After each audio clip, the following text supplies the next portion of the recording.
Hola, señor.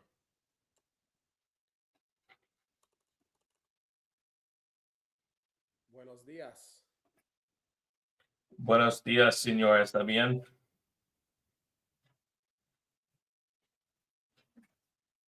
No. Isn't está bien? Are you good? Okay.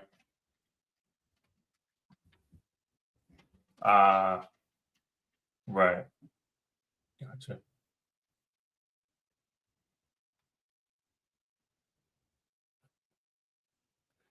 Yeah, I'm good.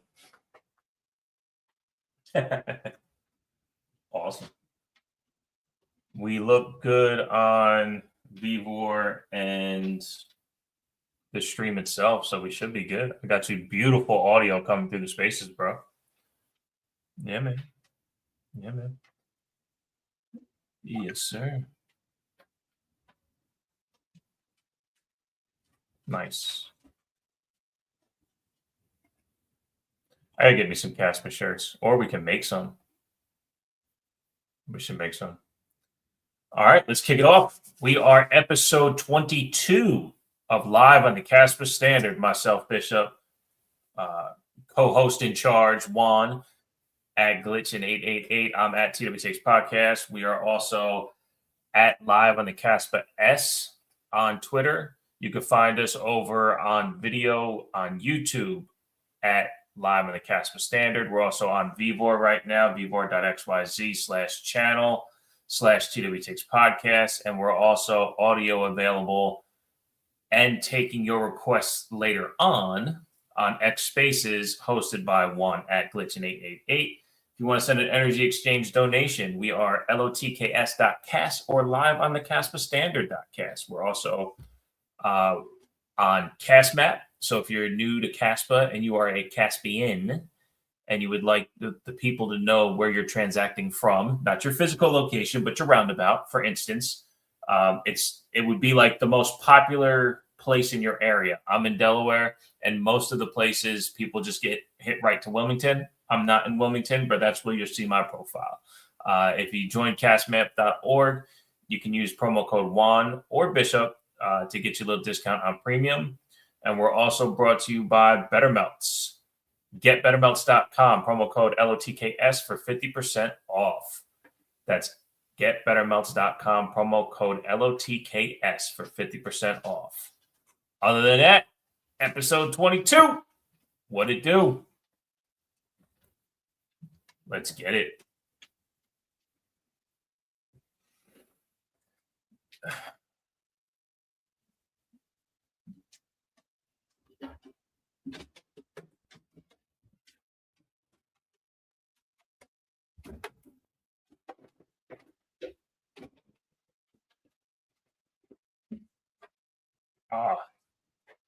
Well, I appreciate you teeing me up first. For one, how I've been living on the Kaspa Standard, my Kraken buy is still popping at $10 a day. It's pretty cool to see it. I know we don't do numbers, but for the sake of the buy, Kaspa went up to 4 cents. It's gone back down. It's fluctuated a bit. So watching that number change day by day, really cool, man. We talked about it before. That energy exchange between fiat and Kaspa, it gives you this sense of release from the system, where it's like, hey, look at all this energy, because one Kaspa is one Kaspa, and what it's worth right now is what we choose. For instance, we start the show by logging into Vivor 1.2 Kas. It generates this stream to be on the Kaspa Standard. So but what it's been about for me over these last couple of months has been mental sovereignty, mental proof of work, and really trying to understand how Kaspa can then lead into that same sovereign mindset in the physical. And it's been tough, man. Last Sunday, we got our property back, and it's about building it to be ready by May to be ready to rent. And I'm doing most of the work myself. And bro, I'm exhausted. My body is beat up. The proof of work that I put in mentally over these last couple months, it hasn't hurt as much as this proof of work in the physical right now. I'll tell you that much.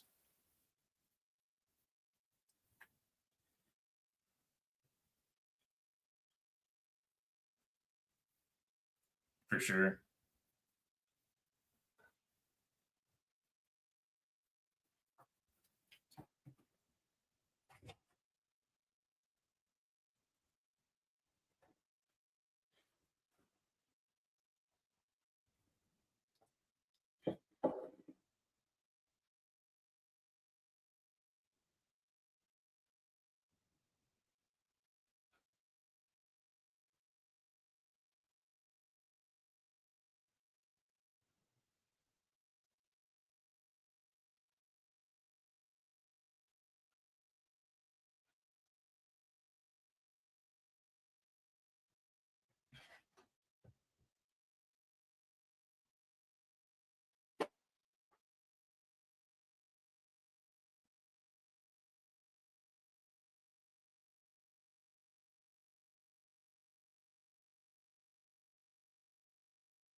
I don't remember.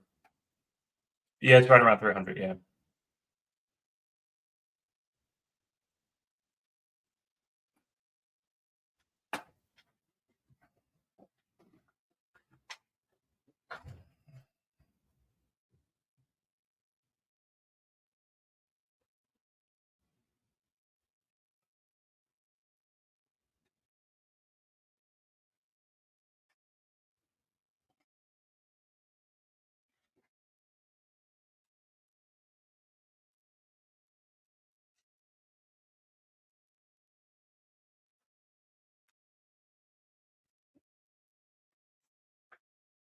Yeah, it was close. It's close to dopamine. I guess when I see a real shift, so like at one point I was getting close to 330, and then when it dropped to 275, I think I mentioned on the last episode, um, buying less Caspa actually made me feel more excited.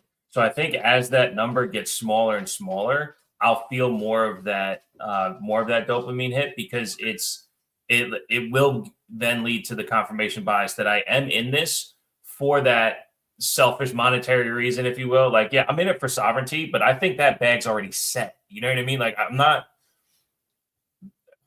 without being a price prognosticator. I know I have enough that if what seems will happen actually happens, my family's more than fine, you know. But that daily one, um, it is for conviction, and I do think it would have to hit the, like $10 is now 100 cash, but for me to go, we're on to something here. And like that would make me really excited. Like I was like, man, are we that close to 10 Caspa being worth $10?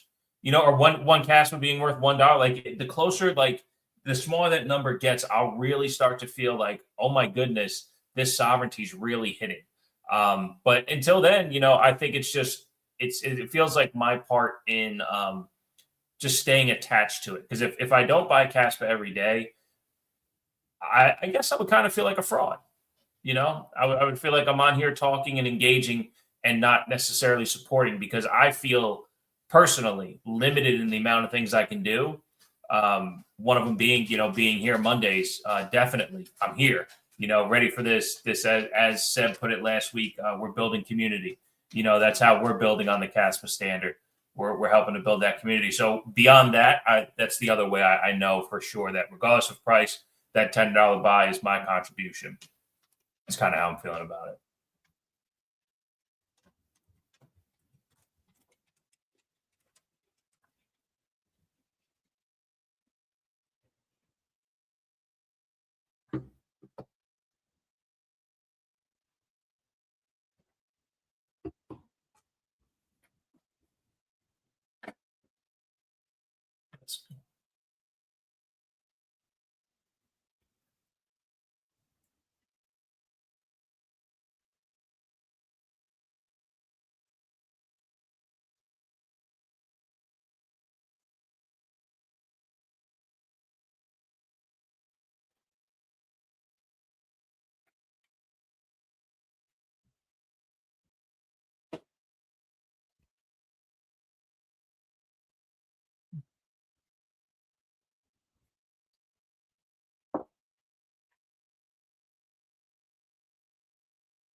You, and they'll give you credit.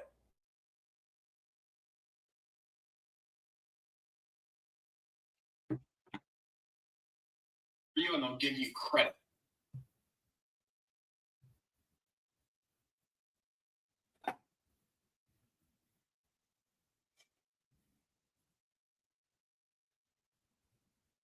So that means that the dollar, we're talking the just everyday goods, like what does a gallon of milk cost? What does bread cost? What do eggs cost? Like, what does it mean for all of that? What does it mean for the everyday consumer? What does it mean for most people that don't understand this, that are in that hamster wheel, that are trapped in that 9 to 5 and aren't necessarily educated yet because the information isn't out there. This isn't a conversation that the masses is having. This isn't what's popular. So I felt that, brother. Like, I felt that as you were saying that, because I'm yeah, it's cool, it's good for me, but I'm not one of those people. Like, I don't like it when the Bitcoiners go, "We'll have fun staying poor." Well, you can't save everybody, because I think that that's what led to getting the base layer ossified, right? Like, and we now know a lot of things that came out into play, and it's kind of tough to decipher through it all. But I've taken the time to look at like both sides. Like, oh, okay, cool. This was the narrative from 2014 to 2017. This was the reason for the block size wars. This is what that side said. This is what the other side said. And now we know that it was like they just choked. They just choked. They just choked Bitcoin at the base layer, and that's why they don't do that. Does everything get built on top of Bitcoin? I think so. Yeah. Ethereum, Vitalik was the editor or the one of the people for Bitcoin Magazine, right? He wanted to do everything on top of Bitcoin. So, like, yeah, there's so many.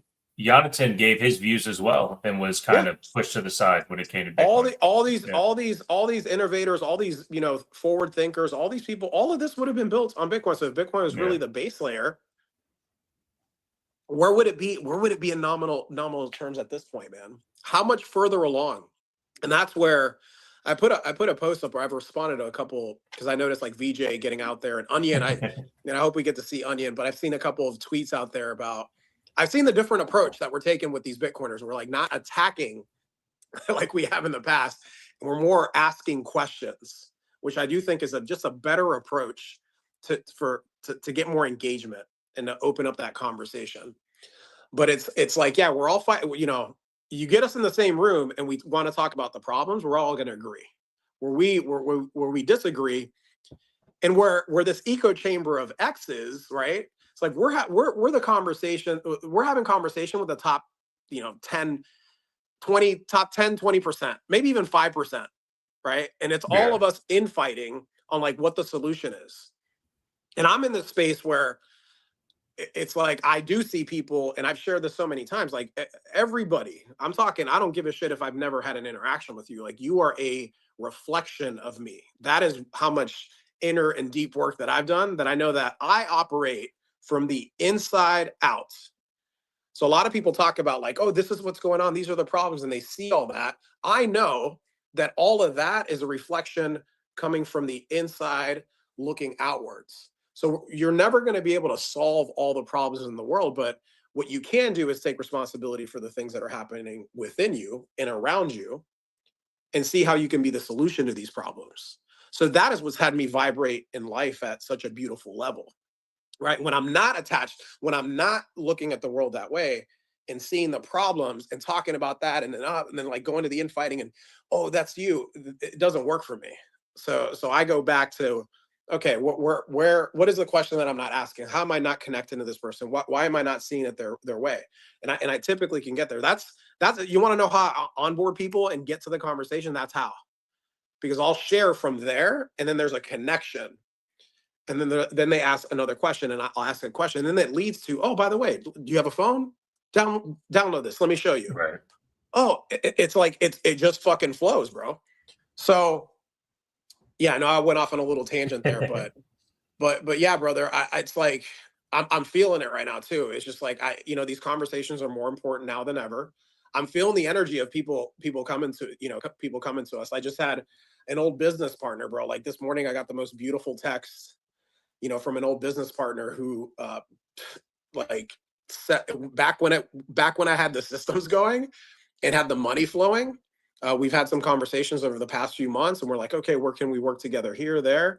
And this morning I got this text message where he's just like, strap in, get ready. I'm going to have some requests.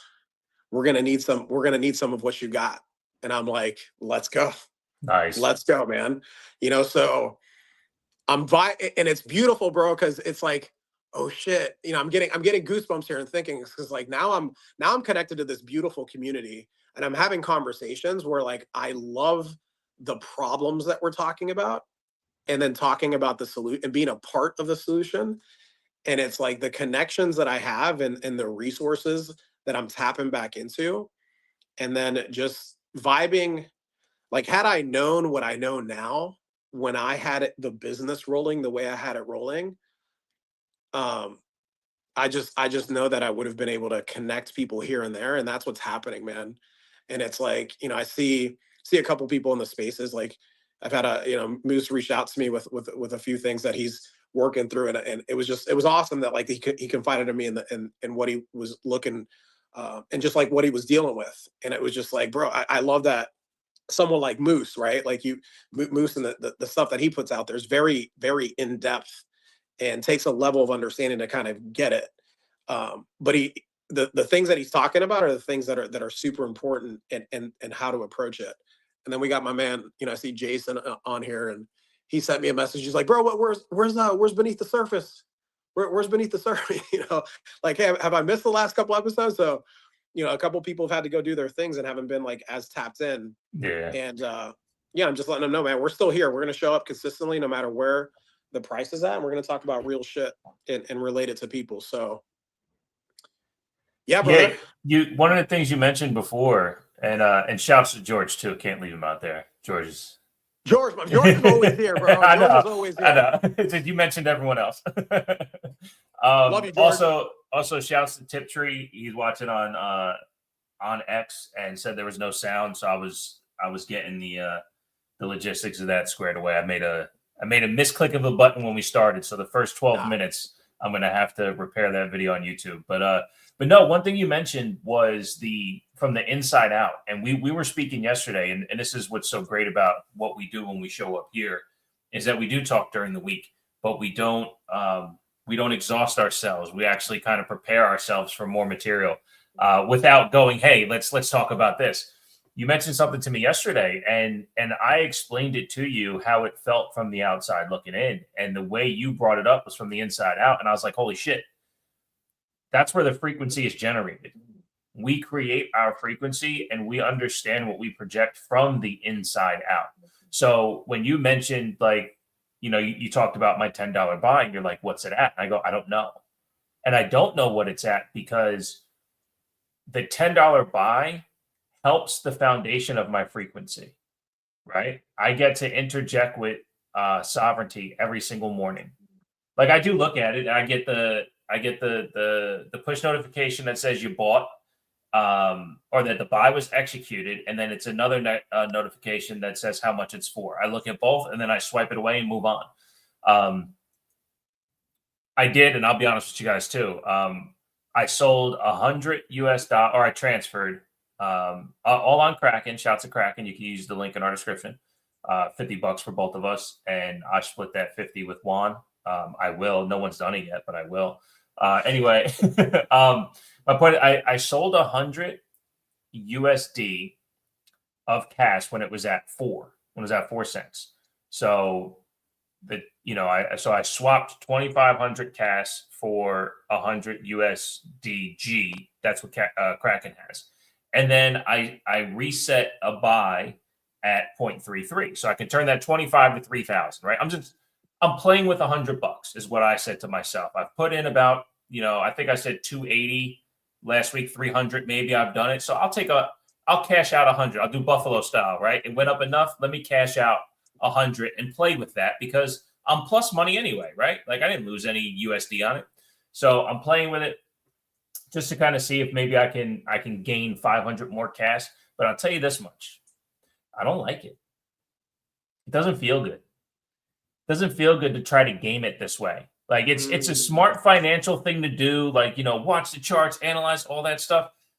But that's so fiat based, to like try to game the system and really like, sell at the peak, buy at the valley. I just don't like that energy, man. It doesn't align with any of this sovereignty because now my ability to acquire more cash is contingent upon the market doing a thing at a particular period of time.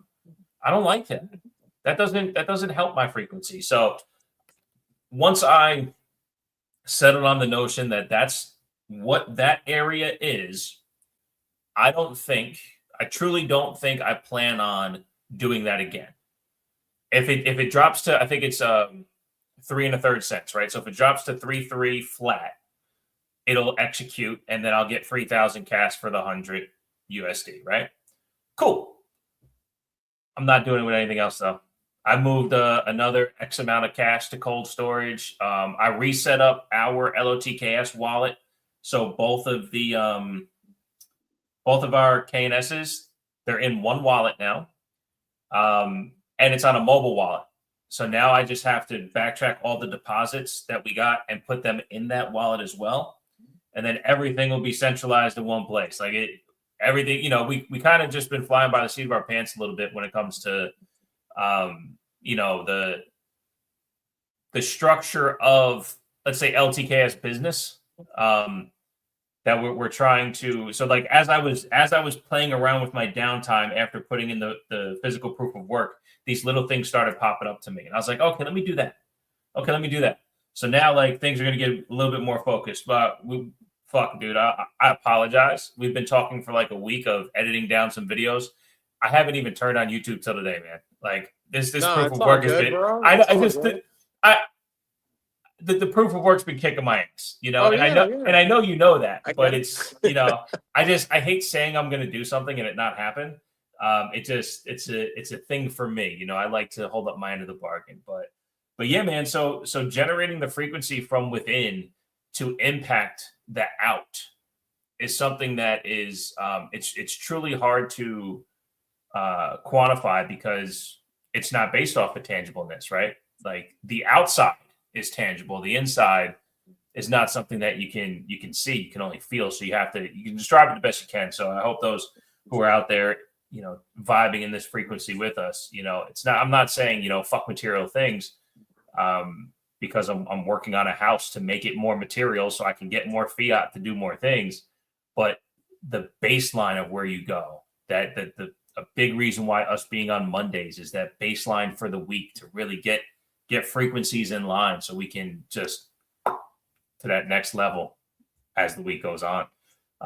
Yeah, man, I'm excited. I'm excited. I haven't done this much physical proof of work and in a while, and I've never done it at this frequency.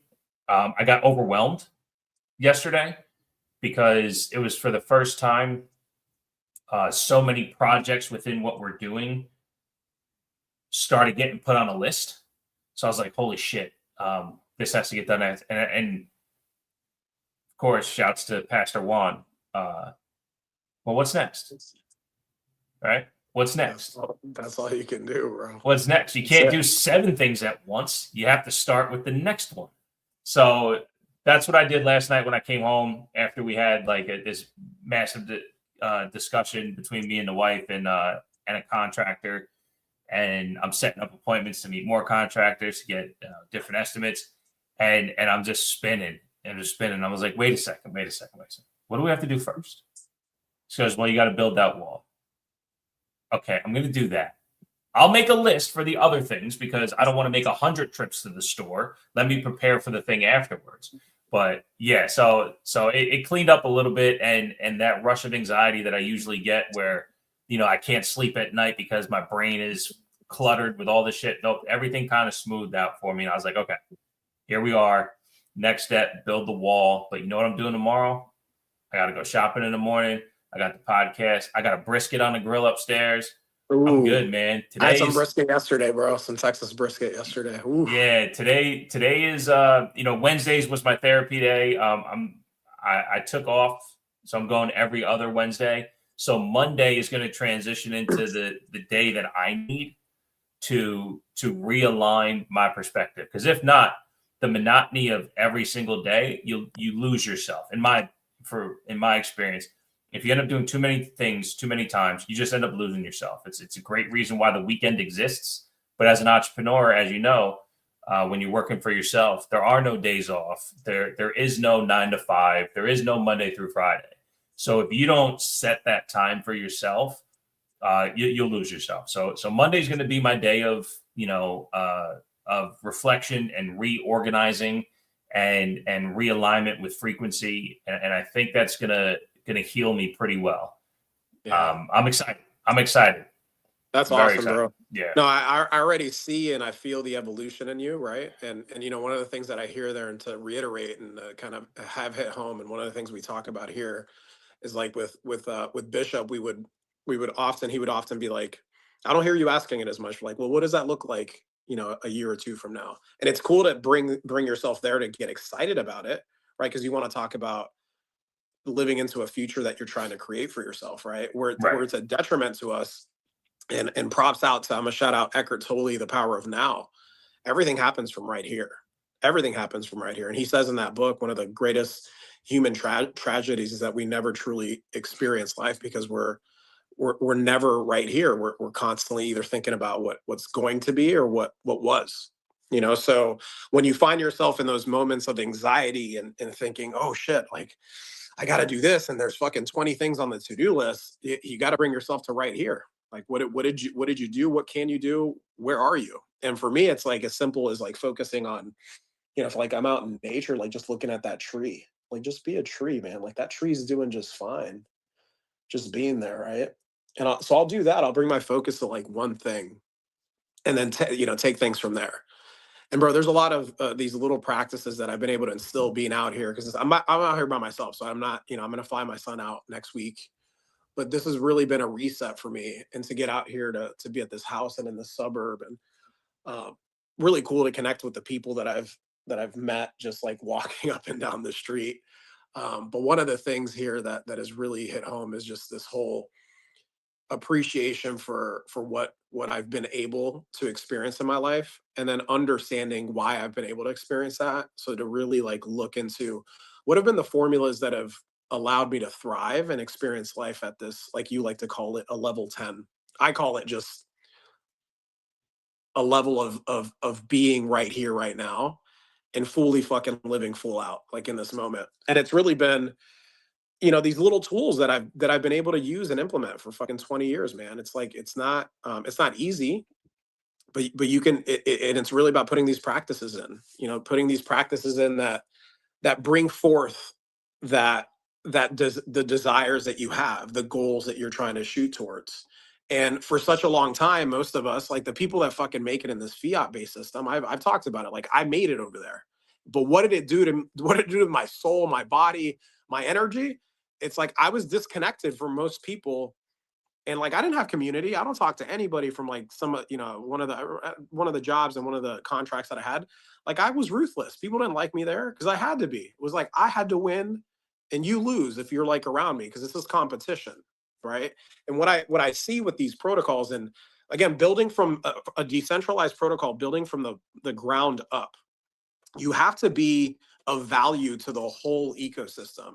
And then from there, the energy of that, creates the synergy, and you start to solve problems for people. And then it's like, it just spreads to the masses. So I've talked about how like a protocol that's decentralized, secure, and bounded by energy is repricing everything in the debt-based system that is top down.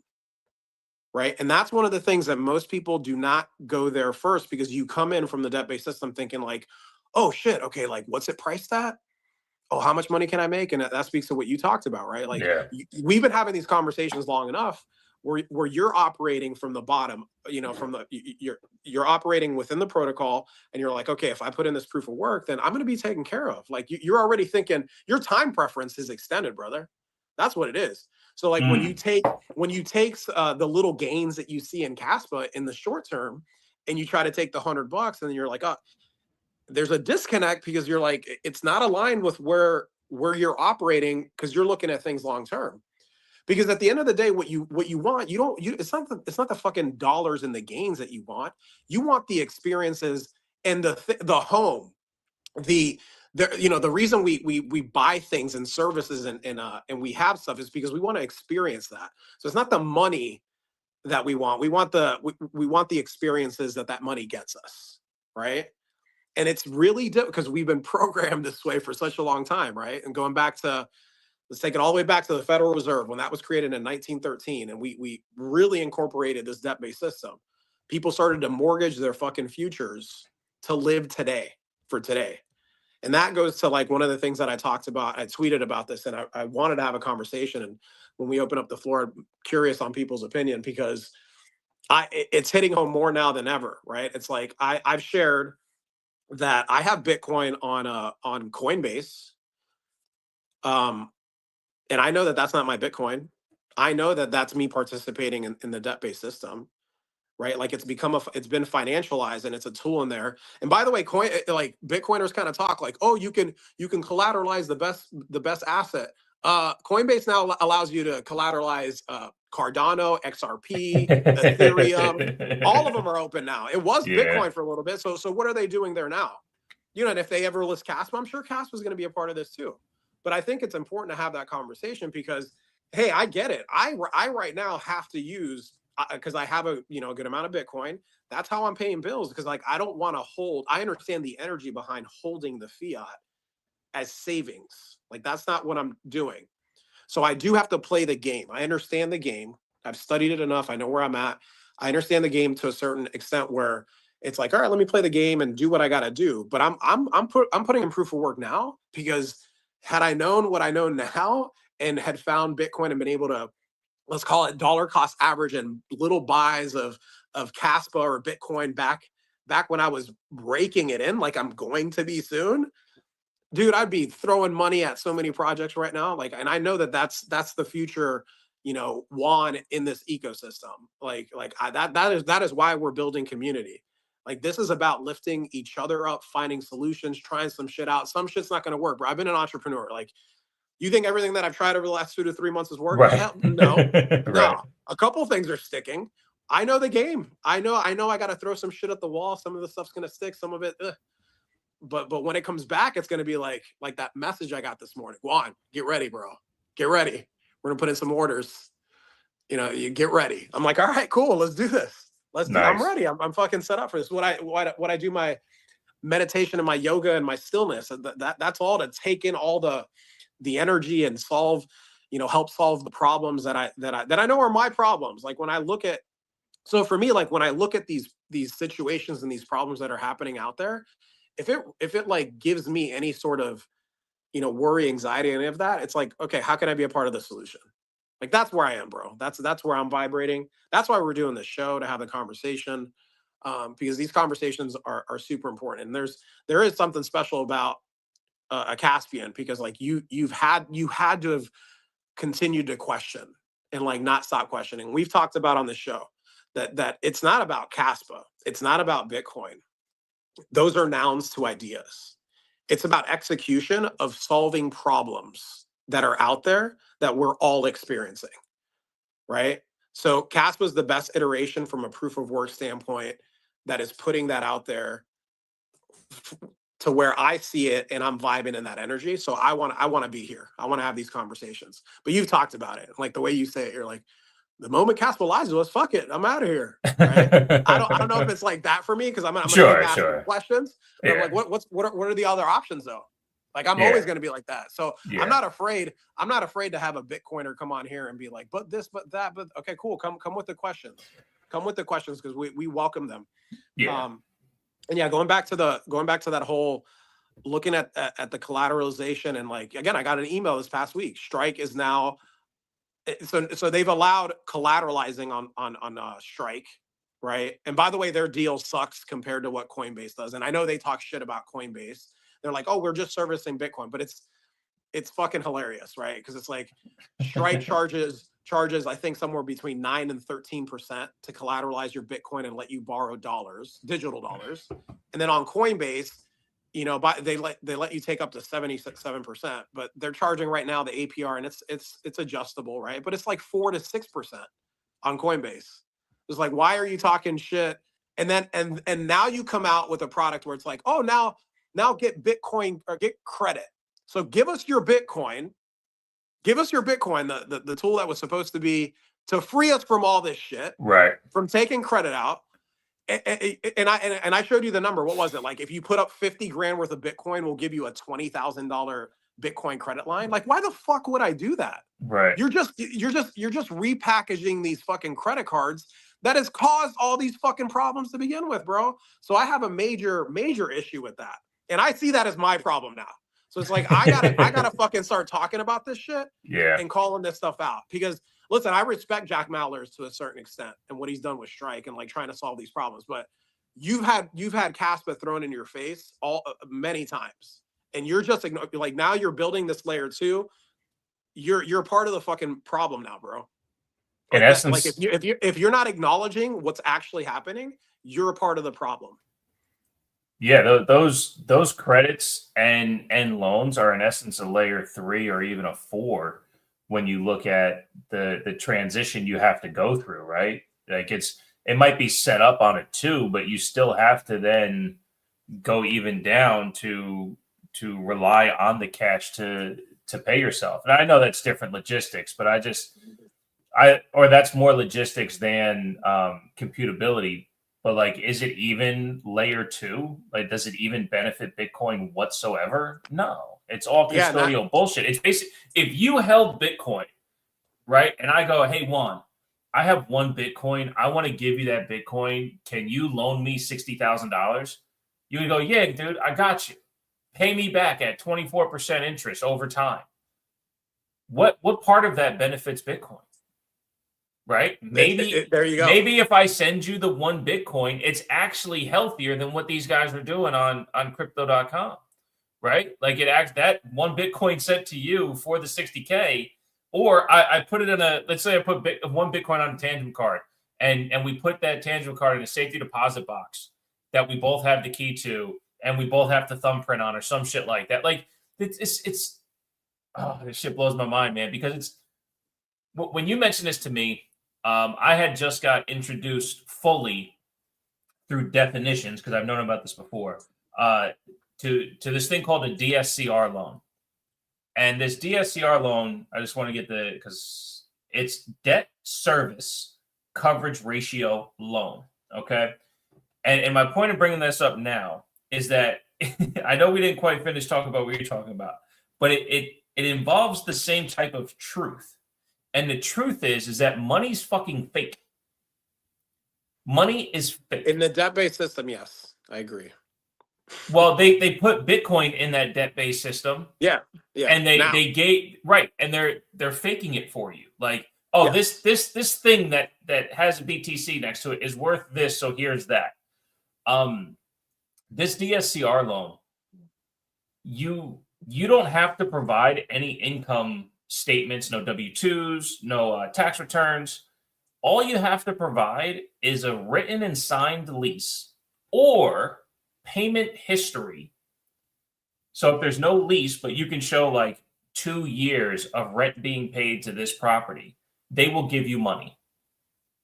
Says the asset amount for whatever the.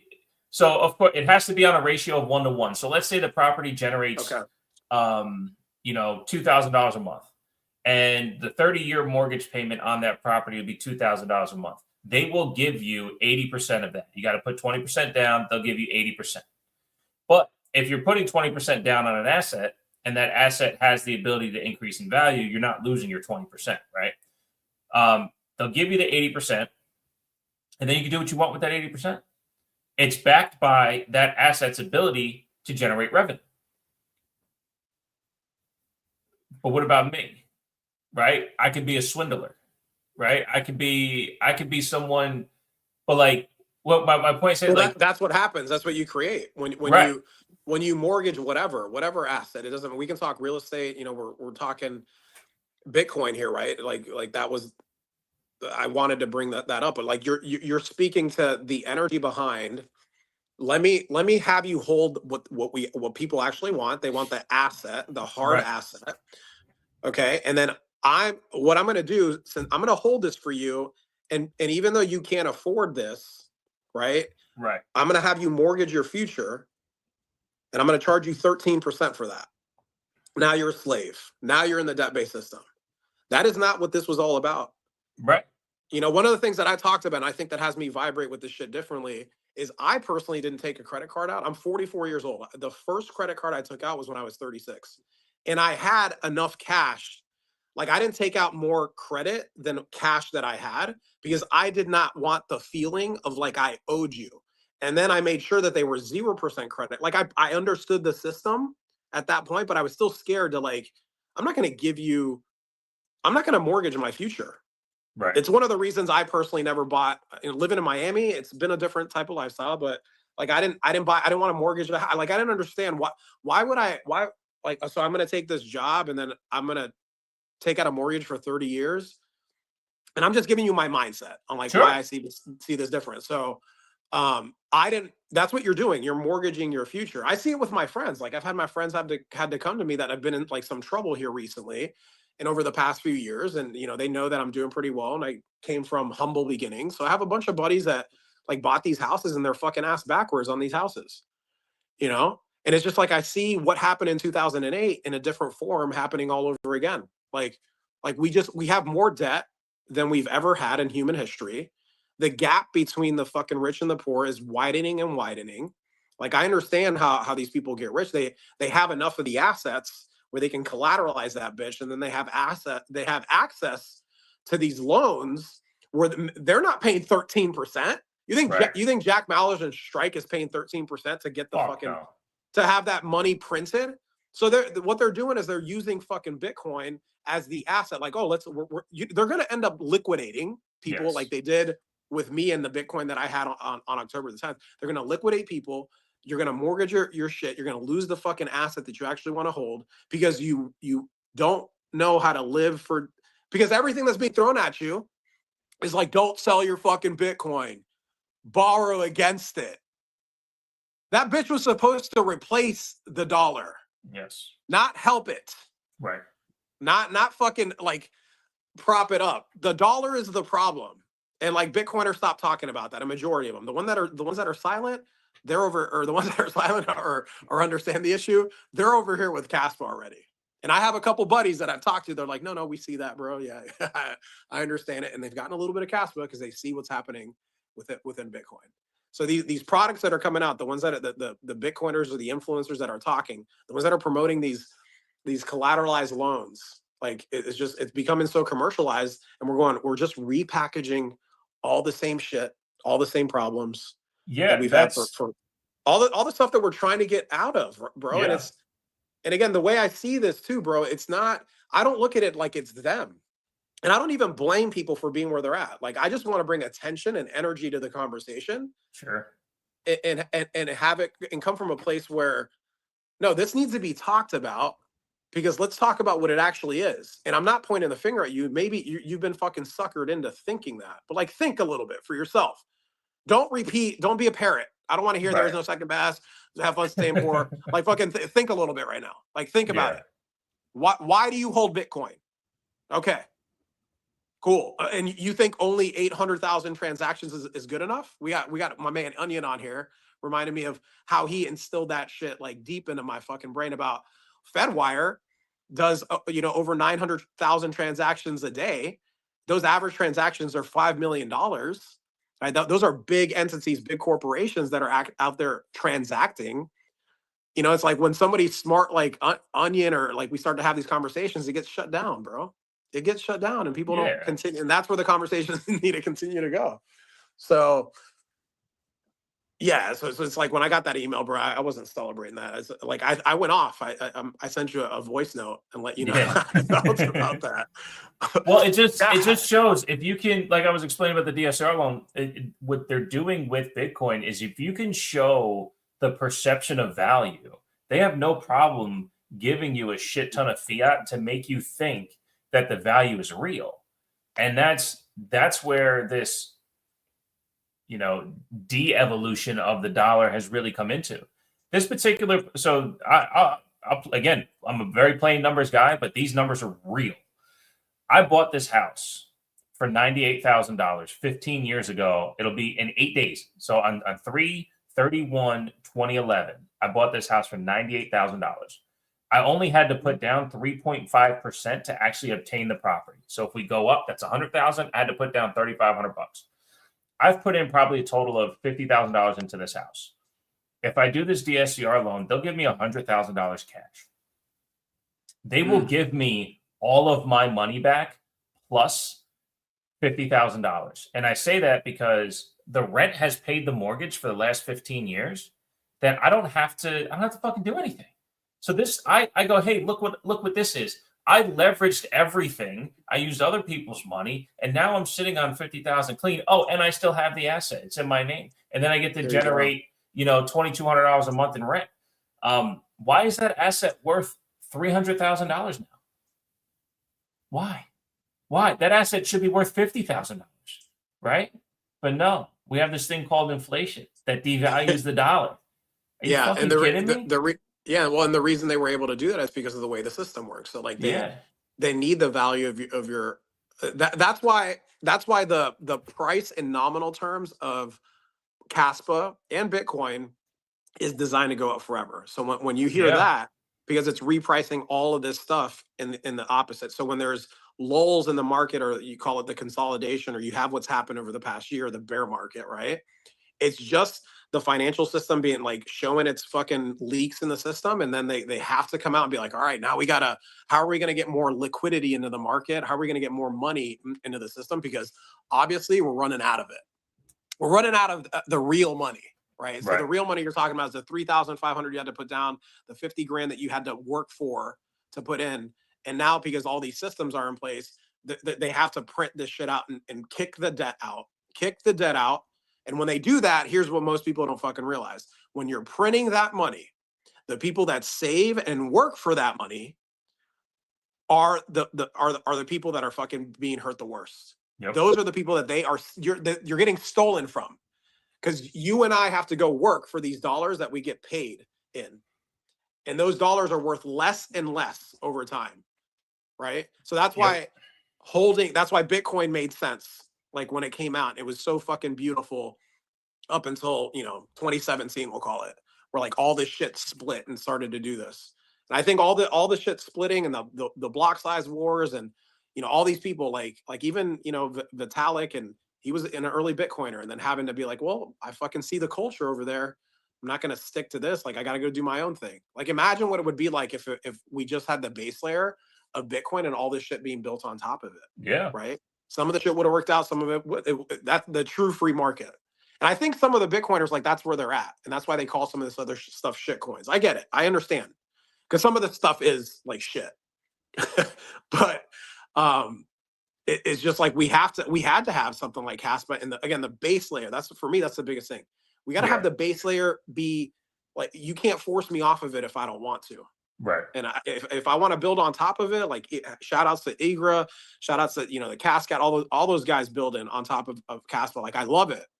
That's not against any of that shit. Like that's the free market operating within a base layer that's sound, right? Right. This isn't about that. So like when we start talking about the lightning thing and we get into that, people, they're not even understanding the foundation of what they're trying to protect or what they're building on. They're not acknowledging that. The ones that have acknowledged that, we've moved over to the protocol that acknowledges it, right? So, that's where the education still needs to come in, brother. That's where the conversations need to continue with. And, I know people like Onion goes at people, and he says he gets frustrated because like, I've had some beautiful conversations with Onion, and it's just great to see people like yourself, Onion, and us. We're there. We get it. Like we're not, we're not, I know Onion calls himself a maxi, but I also see him as someone that's not attached. Like, if Kaspa showed these leaks, like he would call that shit out. You can tell with how he operates and how he speaks on things. Well, it's been my favorite part about Kaspa, period, is that we look for the truth.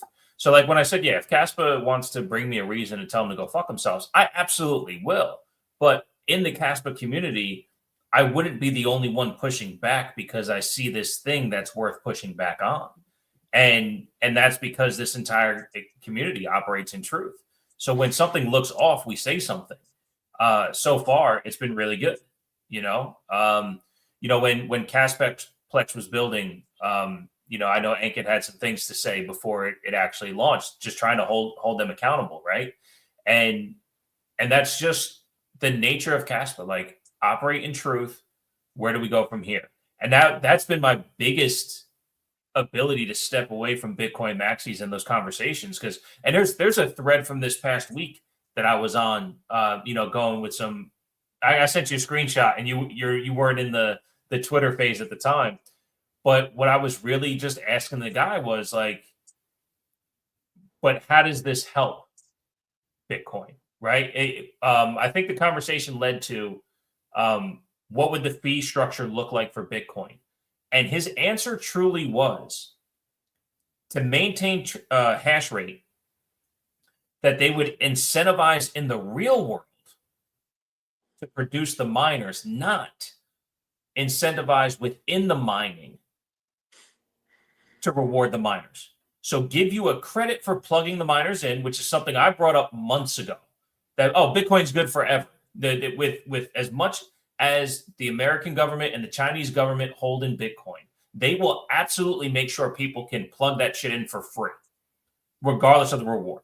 I feel that 1,000%. That's not going away from me whatsoever. That big ass mining farm in Texas, they will absolutely subsidize that shit to make sure that they can keep that on. Right? China's getting free electric as we speak right now. They're building like a motherfucker, and they will incentivize Bitcoiners outside of Bitcoin to do that. Okay, what about incentivizing within the mining? So here's the problem. If you incentivize proof of work networks to plug in, Bitcoin can't be the only one. You have to do it for all of them. So what does that do for Kaspa's hash rate? Goes right up. Yep. Goes right up. Everybody plugs their miners in now because now I get to write off my electricity for plugging that miner in. Fucking right. Here we go. Yeah. So everyone's hash rate goes up. So that was my question. If your goal long term for securing Bitcoin's network when it comes to hash rate, it has to come from within the mining, the reward for having it on, not the decrease in expenses. That is the whole, that honestly, that's bad economics, right? When a new CEO comes in and they look at the budget and they go, oh, we're in the red. What's the first thing they do? They cut costs. They get rid of jobs so they can make that number look a certain way. But what did they do to the infrastructure to prevent that from happening again? They haven't fixed anything. They just want to get in the black real quick. Well, that's a Band-Aid. That doesn't help. Yeah, because the solution isn't coming from within; it's coming from the outside looking. Right. It's coming from the outside looking in. So that is a Bitcoin. I know exactly what you're talking about. Yeah, we don't need to shout out his name because he's somebody he's a fiat Bitcoiner. Is like how I see people like that. The ones that talk about the price and Bitcoin going a certain amount, and then he talking about it compared to other assets in the debt-based system.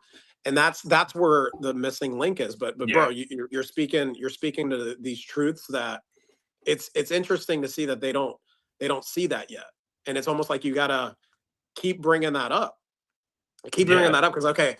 So So you think Bitcoin's going to be the only one if you're going to be incentivized to just plug it in and get electricity for free?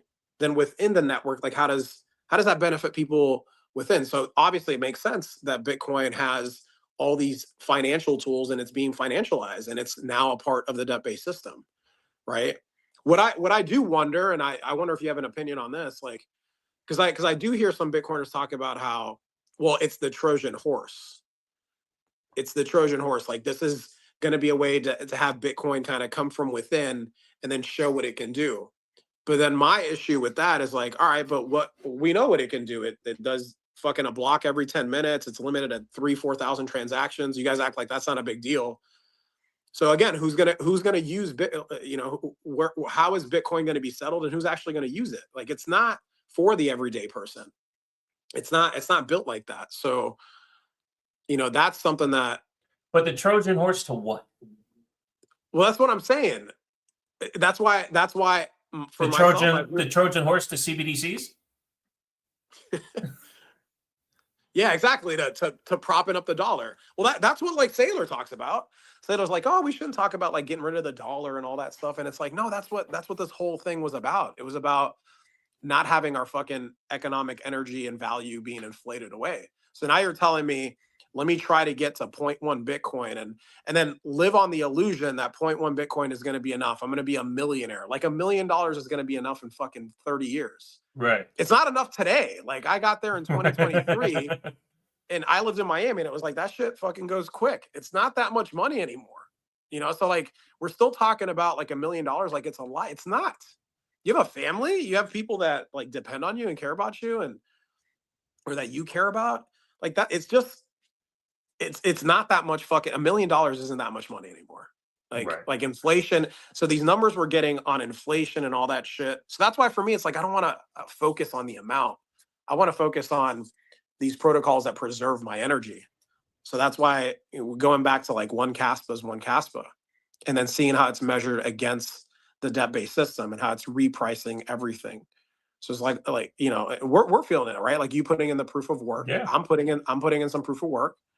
So it's like, I know that that's the formula to vibe in the world and get everything that I need, right? Like I've talked about this, bro. Like I'm taken care of, and it's not about like the amount of money that I have in a Kaspa cold wallet or how much Bitcoin I have or how much is in the bank account in fiat. Like I don't think that way. It's like, no, it is the energy that I'm putting out. Like the currency in my life, the energy in my life are the people in it and the problems that I'm trying to solve and how I'm vibrating day to day, bro. Like that's it. I know everything else will be taken care of around that.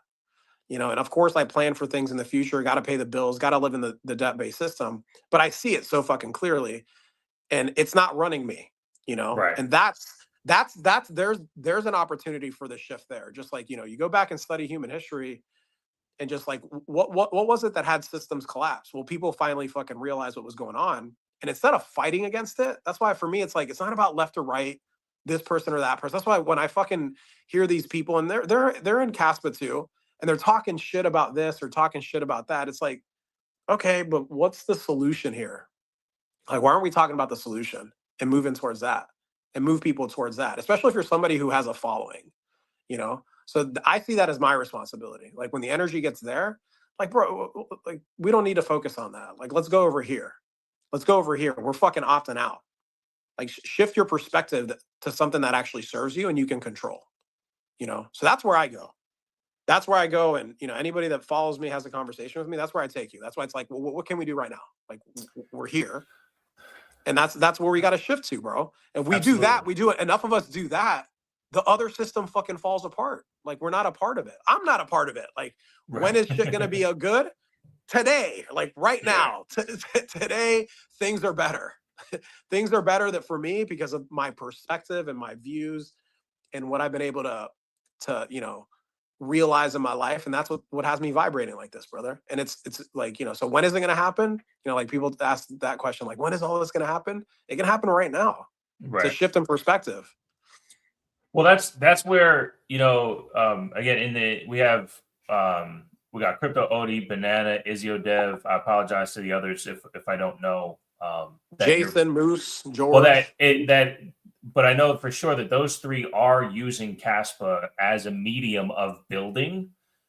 I don't need to pressure them to make it happen right now because Kaspa in itself is still being developed, right? Jonathan has the idea of getting to 100 blocks per second, right? We have covenants coming out. You know, these different things that are happening. Why would I press the issue today if Kaspa's not ready? But what I can do is speak on what is. And what is with Kaspa is it's the perfect version of what Bitcoin can do right now, plus the ability to do what these other cryptos can do right now. All those other cryptos can do these things. None of them do it within proof of work. Okay. None of them are as secure and efficient. Again, with the hash rate shit, I'm not tired of explaining it because I'll say it to death. Kaspa is the most efficient proof of work. Its hash rate is low, but has an abundance of miners because they found a way to mine efficiently. So instead of it costing a shit ton to be able to plug the things in, they're like, hey, we can have a low barrier entry, like $150 for a miner, right? Plus, it only costs you about 8 cents a watt, 8 cents a kilowatt to turn it on. A Bitcoin miner, pull it up right now, 10 grand to buy a Bitcoin miner, right? And it's going to cost you fucking $5 a kilowatt to turn it on. Like it's too expensive. It's too slow. It's not efficient. Kaspa does that shit better than any other. And I haven't looked at any others. So hyperbole. Like I said, if Kaspa gives me a reason to go fuck itself, I will. That's hyperbole. I will completely tell it. You know, Kaspa is better. That's also hyperbole. But there's also all my hyperbole comes from truth. There's a lot of truth in what I'm saying. Am I 100% correct? I don't know. I don't feel like doing all that research. But I've done enough to be on the Kaspa standard to know that what I'm saying is true. You know, and operating in that truth, tell me different. We'll have the conversation. And if I go, yes, all right. Kaspa's, while I was having that conversation with those guys, Kaspa's hash rate dropped by 200 whatever hash. Basically half the hash rate, petahash. Yeah. So see, I don't fucking care what it is. If they're plugged in or they're not. Well, its hash rate dropped by 50%. It's secure, man. It's I know. Like, it's as long as one energy bounded. That's as all. long as one is on and the nodes are operating, it's secure. It exists. Yeah. Okay. Yeah. Like it's fine. But and again, that's hyperbole because if one is on, then only one person gets the rewards. Well, the other big thing, just to like chime in on what you're saying, because in case somebody's listening, they're like proof of work and all that. So again, these protocols are energy bounded. They're backed by energy. and the hash rate is what secures the network, right? Yes. So that's what makes it different from the proof of stakes, where the proof of stakes, if you have money, you can become a validator, and that's what secures those networks. So that essentially, the way we see that is you're repackaging the system that we have currently, right? If you have some money, you can stake it, you can lend it, and all that. And these networks, everyday people, it's not that expensive to get yourself to participate in the network and to help secure the network. And within proof of work, so here's another big thing, just that, I'll let you finish what you were saying. The largest Bitcoin miner, which is Mara, mines Kaspa. Do you know why they mine Kaspa? Because it's more, it goes exactly to what you're saying, because it's more efficient. I know why. Yeah. So whenever this gets confusing, if you're just listening for the first time, if you're just trying to get educated on what this is, I'm thinking of the people that I said, hey, listen in, and sure. that don't, so just think of that. Like, why would the largest Bitcoin miner also be mining Kaspa? And it only ever mined Bitcoin, and then now it mines Kaspa, and now it's like it's on the DL. Like they don't really speak to it that much, but it's on the fucking balance sheet. They're mining Kaspa. So that speaks volumes. It's because it's efficient. Then the CEO claims that he fucking sells it for Bitcoin and whatever. You're just saying that. You're probably just saying that to please your fucking shareholders. Okay, it's a publicly traded company. Whatever. We can look up all that shit. So anyway, no, because he goes into the principles of Kaspa basically mirroring Bitcoin in its proof of work and secureness. So he's not just mining any other proof of work token. This specific one is why he's doing it. And the fact that it's more efficient. And if he, I believe it's more than a tenth the cost to gain $1 of Kaspa than it is Bitcoin. So he said he mines the Kaspa and transfers into Bitcoin because it's cheaper, which is hysterical, right? Like, it makes no sense. Right. Right. Then why not just load up with Kaspa miners and get rid of your Bitcoin ones? I mean, imagine what he could do with all the electricity that he's wasting on Bitcoin miners. They are a publicly traded company. He's going to toe the line and say what he wants. He needs to say. See, that's the beautiful thing of being, we're not a fucking publicly, like, we're not. I can say we can say all this shit. Yeah. And we don't have shareholders like live on the Kaspa standard. We don't get paid for this, by the way. We'll take the donations in Kaspa, but we can actually say and speak truth. When you're publicly traded, suit and tie, you gotta toe the line and make sure that you do not disappoint or say the wrong things that'll rile up your shareholders and these Bitcoin maxis, because I'm sure they would fucking come after them. And they did come after him when they announced, we also, that was in August of 2024 when they announced that. And like, you don't hear too much about it. Like, the clips are still out there. They still fucking mine Kaspa, man. Of course they will, because of everything that you just said. So that's what you got to dig in to really find the truth of all of what's actually happening, man. Because it won't just come to your face. Like, a lot of it's buried. And no, that's why these conversations are so important. That's why, even me and you decided to, leave the front half of the show for us, to really get that frequency of truth seeking and finding the narrative is the wrong word, but finding the energy we need to put in the ethos to continue these conversations in the right space. Because again, go to any Twitter feed, any timeline, any thread, and what are you going to find? The bickering back and forth, shitcoin, all this stuff, and XYZs and this and that. It's like, you know what? Where's truth? And the thing that we discovered this week, I think it was last week or the week before, it's the being at your level 10. The one this week is that, it's from the inside out.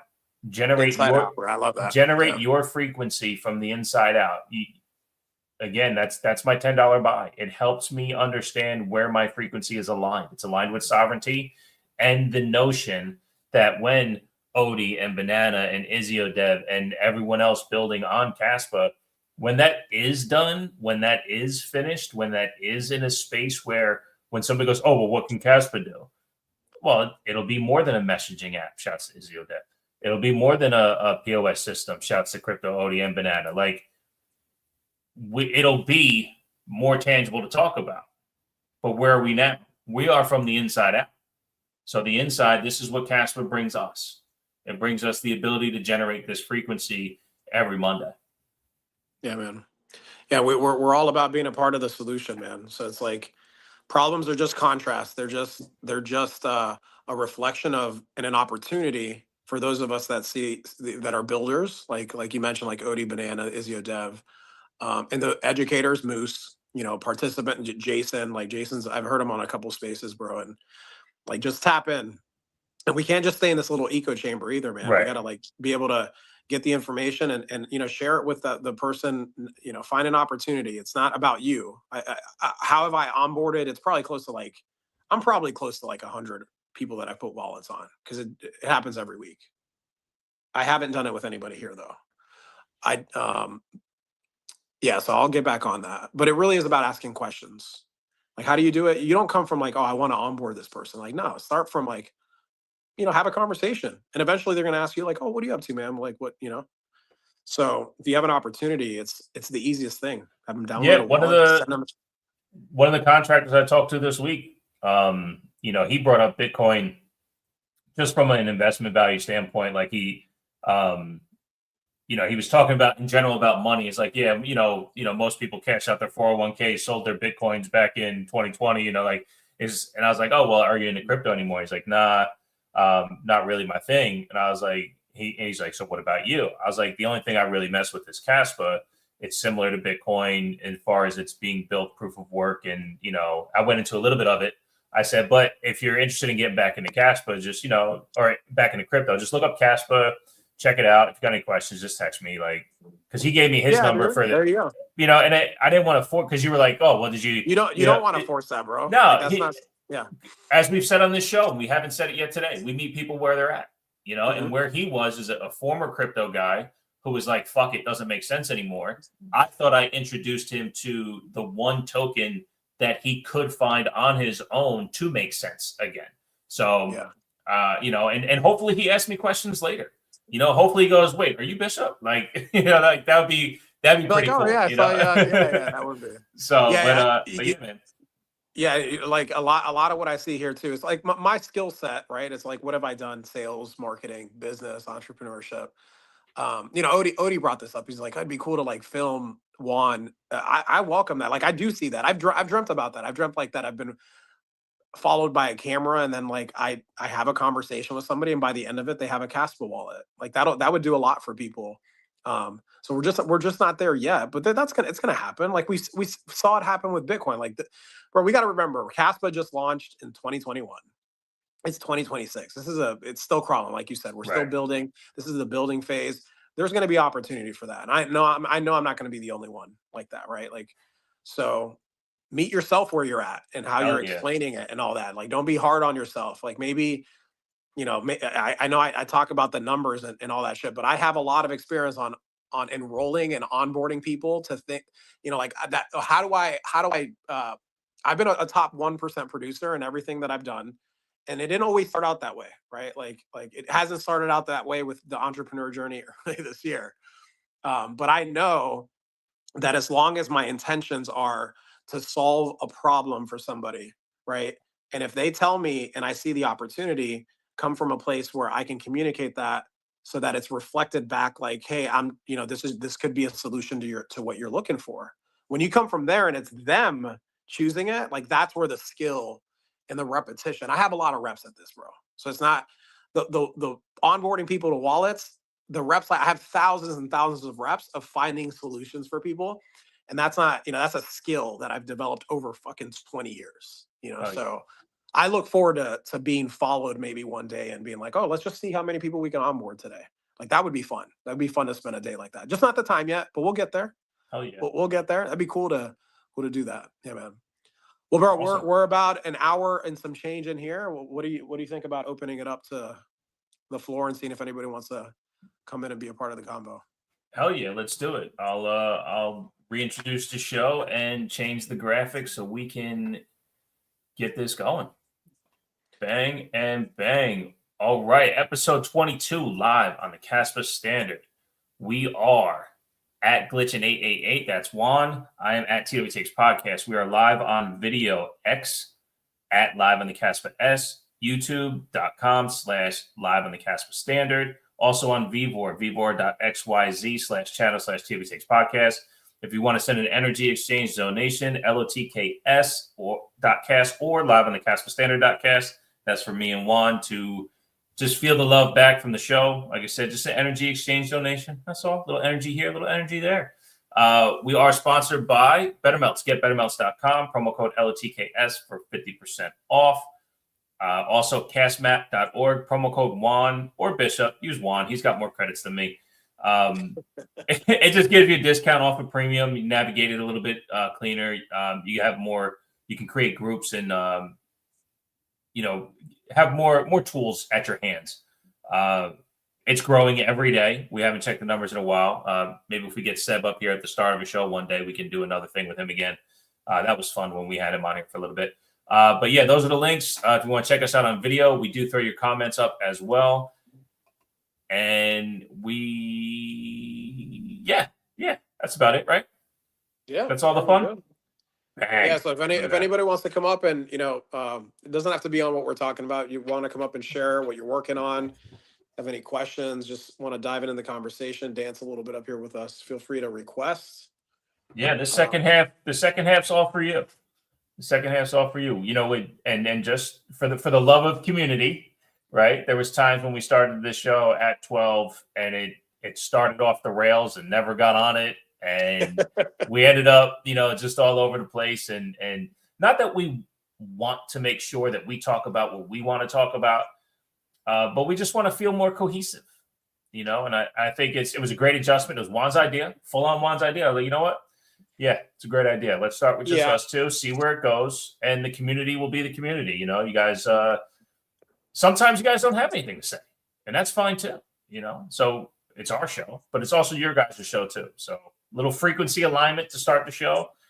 And then we land the plane with the rest of you guys. Yeah. And if nobody requests, no big deal. Bishop and I love to talk, so we can jam it out here for a little bit. We got my man Jason is requesting. We haven't heard from Jason in a while. This will be awesome. Right before Jason starts, Juan, did you see that your old party pal, Dennis Rodman, is going into the WWE Hall of Fame? No, I didn't see that, bro. Rodman. Yeah, and I forgot that he even wrestled in the WWE. We've gone back and forth on some WWE. I shared with Bishop, like I watched this movie called The Iron Claw, which I won't ruin for you because you haven't watched it yet. Appreciate that. But dude, yeah, that's a conversation outside of the Kaspa that we'll get into, man. But like that's crazy. That's crazy, man. Yeah. So for his role in WCW, I guess, and they'll probably do a video package tonight and kind of explain his history. But yeah, I mean he never actually did anything in the WWE. He did it with WCW. He did some NWO stuff when they were in the finals. It was documented in the Last Dance documentary on Netflix as well. Oh, really? Okay. Yeah. I saw Jason had to back out. Maybe I have to request to speak again. Oh no, he's back up now. All right, cool. What's up, Jason? Welcome to the show. What up, Jason? Hold on 1 second. We're probably catching people like at work in the middle of the day, sure, and stuff like that. Like I'm on their lunch break. Hey, right. What's up, Jason? Can you hear me now, Juan? Yeah, we got What's going on, man?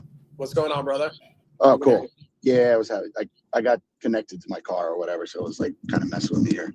But I was just gonna like kind of say something about the whole, is Kaspa. We think it's like getting noticed in bigger circles, and I remember seeing Sailor talk on like it was a conference probably like 6 months ago or something, and he was saying he sees like maybe multiple proof of work networks in the future.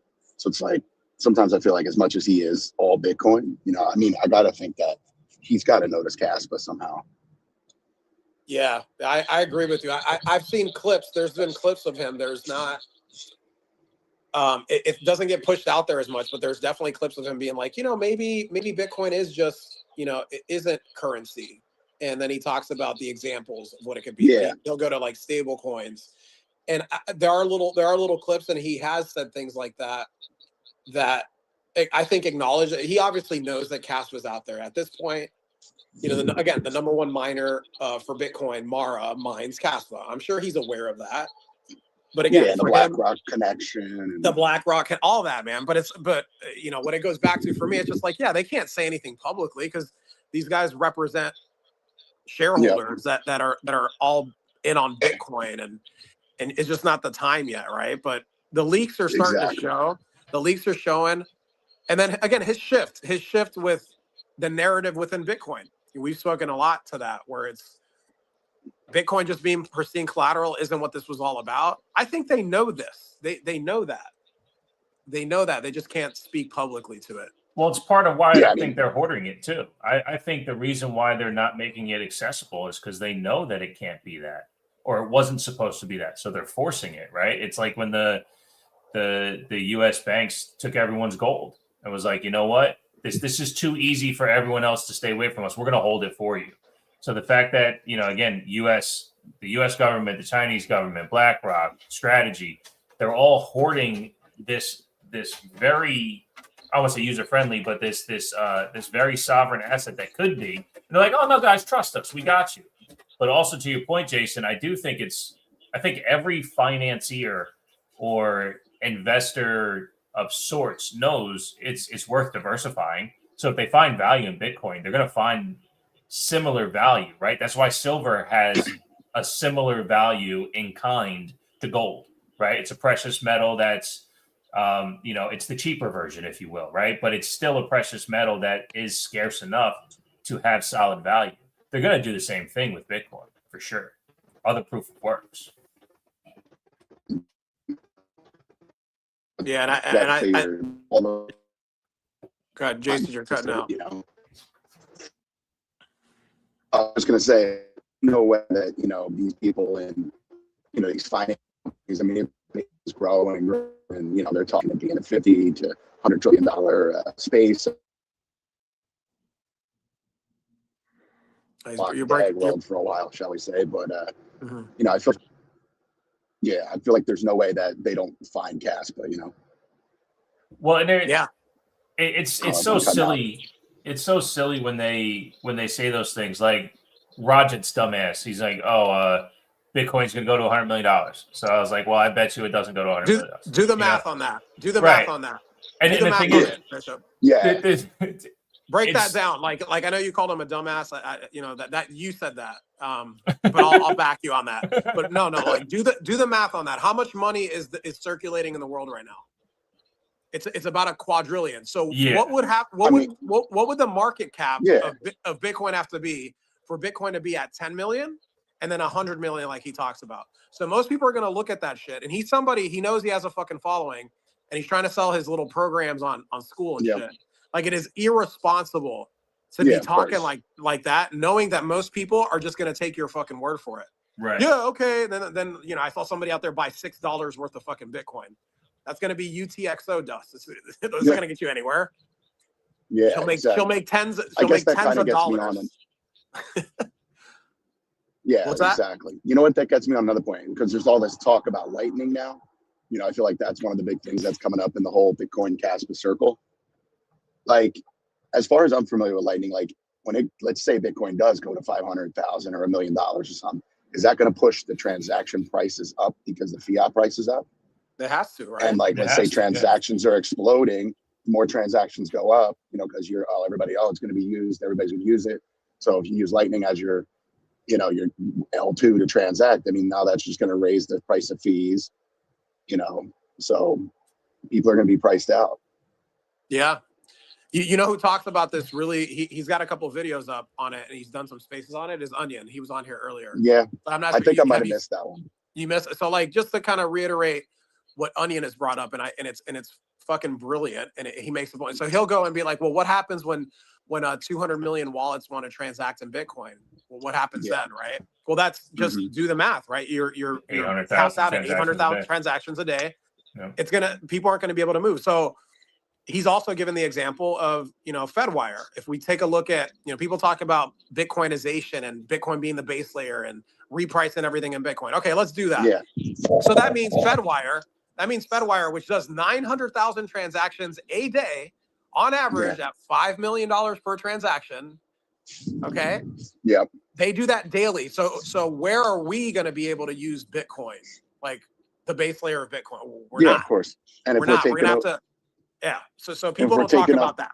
Yeah. yeah, I'm gonna say if we're taking over the world's value, I mean, you got stocks that trade every day. Bitcoin can't handle those transactions, so everybody's gonna get out of their stocks and just jump into Bitcoin, and something's gonna move that money. Some Exactly. layer has to move it. So that's where things are gonna be. I mean, you can go ahead and is that 16-bit? Yeah. 16-bit. Yeah. So that's where everybody, I think, eventually will be like, well, what else is out there? And they'll put it in AI. I think Kaspa Onion, if I'm not mistaken, he noticed these issues and he's like, well, what other proof of work, like his base proof of work decentralization, what else is out there? And that's how he found Kaspa. Yep. So you think Onion's going to be the last one? There's going to be more people just like him that finally realize that and go, okay, well, there has to be. And speaking of what you talked about, Jason, Sailor being like, oh, there's probably going to be a few others, these other digital commodities. And that's what Kaspa is. It's a digital commodity, right? Like so when you hear these people go, oh, it's a shit coin. It's like, okay, well, what's your definition of a shit coin? Oh, anything that's not Bitcoin. Well, those people are surface level morons. Yeah. Idiots, right? Then you got to be like, well, okay, you got to get their baseline for where they're at. Because anybody that comes to the baseline of, okay, proof of work, decentralized, secure, bounded by energy. Like that's where my baseline is, right? So that's what had me be like, okay, this Kaspa thing. All right, let me do a little bit more research. I don't give a shit what you tell me.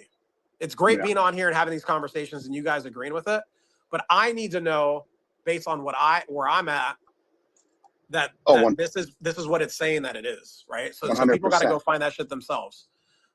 It's you do the proof of work yourself. You sit here, analyze it. Look, I mean, that's what I've always done with crypto. I've looked at, the Solanas, the Suis, the this, that, you got to be aware of them. But then when you realize that, oh shit, Kaspa's fucking Bitcoin 2.0 or whatever, And, well, that's what does it for a lot of us. Is I made this comment on the show a couple weeks ago. People will find Kaspa when what they use fails for them. Most of us who had Bitcoin before, or Ethereum, or Solana, there was a hiccup somewhere that it failed for them. So whether it was peer-to-peer cash or transaction fees on creating NFTs, or too many projects out there that kind of don't have the let's say the security of the layer one behind it. It's like, okay, well, let's go over to Kaspa and see and when you realize how strong the proof of work network is and how sovereign the asset is, your choices are now your choices. It is less fuck-withable as these other things are. And that's, so I still see that happening. That's why, again, I speak in hyperbole. I don't give a fuck about Kaspa's adoption. It's going to happen because, shouts to Rory. He just popped in here on Kaspa KI. Again, Odie's building, Banana's building, Izio Dev's building. All these things are going to happen. So when somebody's using something else on another network and it fails for them, and they say, oh shit, here's this one over here. It's on a proof of work network. It is super secure. Let me try that one and see if that works. And as some people have said in the past, most people will end up using Kaspa and not even know that they're using it. The network behind it is going to be so strong that when, you get put onto whatever layer 2 through a covenant, you might be using Kaspa disguised as, I don't know, a whatever coin. And it's like, oh shit, now I'm doing this really cool thing. And then all the way down in the fine print of the terms and condition built on the Kaspa network. You know what I mean? Like that type of shit's going to happen. I don't know when. And I truly don't care because I know the people smarter than me in this space, they're on top of that right now. As it comes to the table, fuck yeah, we'll talk about it. But as far as it goes right now, I'm here because Ethereum failed for me. I tried getting into NFTs 3 years ago, 5 years ago, whatever it was. And it cost me more to do the transaction than the thing I was trying to buy. And I'm like, where'd all my fucking money go? I had no clue where it went. That got me out of ETH really quick. Yeah. Sent a few transactions, it's like $15, $30, $40. I'm like, by the time you make any profit, you just ate it away in fees. Dude, the first time I bought Bitcoin, I had like $100. I was trying to buy Bitcoin on a MetaMask wallet through, I think it was Uniswap or some shit like that. I'm trying to buy it, $100, and that's all I had was $100. I was like, and the fee was like $35. So I was like, wait, I can only buy $65. Wait, it's 50% of what I'm buying to buy it. I'm not doing that. So I literally was like everyone else who hit the boom. Is when it hit Robinhood when Bitcoin was on Robinhood, I was like, okay, I'll buy it then. Now I can afford it because it doesn't cost me $35 to buy 65. And that's without going into, oh, well, that's not my Bitcoin. That's custodial Bitcoin, all that shit. It's like trying to figure that stuff out, and you just get led into these spaces where you don't understand what you're holding because it gets sold to you. Now you have to figure it out. And that's why when all those things started to fail for me, I've said it before, I got introduced to Kaspa like 3 years ago, but it was by a YouTuber who sold me a bill of goods on other things, and he didn't differentiate between a crypto project and a crypto network, right? So I lost some shit on the Helium network, and there was another deeper network. And when he brought up Kaspa, I'm like, I'm not falling for this shit. No, you already convinced me otherwise. I'm not falling for this. So I just let it go. And then I found it again this past summer, and I'm like, wait a second. Everything I've said about Bitcoin, this community has an answer for, in truth. Let me look that up. I look it up, play with it a little bit. You know what? Holy shit. This Kaspa thing. This might work. And every step of the way, man, more truth. And I feel so much better about being in here than any other crypto I've touched. Yeah. Well, imagine what Bitcoin could have been now with listening to Jonathan there. Yeah. Yeah, he was right there. I said it earlier. All of this stuff is built on top of it, right? If they continue to evolve, I liken a proof of work network to nature, and the way nature just rebalances itself and works, and it's backed by energy, right? Like nature's not in a hurry. Yep. Nature doesn't try to force its way. Nature isn't under a specific time. It's like you give it, you harness energy the right way and you point it towards working it in its natural way. It's going to balance things out. And that's how I see proof of work specifically differentiating itself from proof of stake. Proof of stake, I understand that was because Ethereum was proof of work, for example, right? Yeah. Up until September of 2022. And it was like, we need to figure out how, there's other problems there. We gotta scale this. Bitcoin can't scale either. And in the background, there was already this proof of work network that launched. Someone who tried to present all of the issues.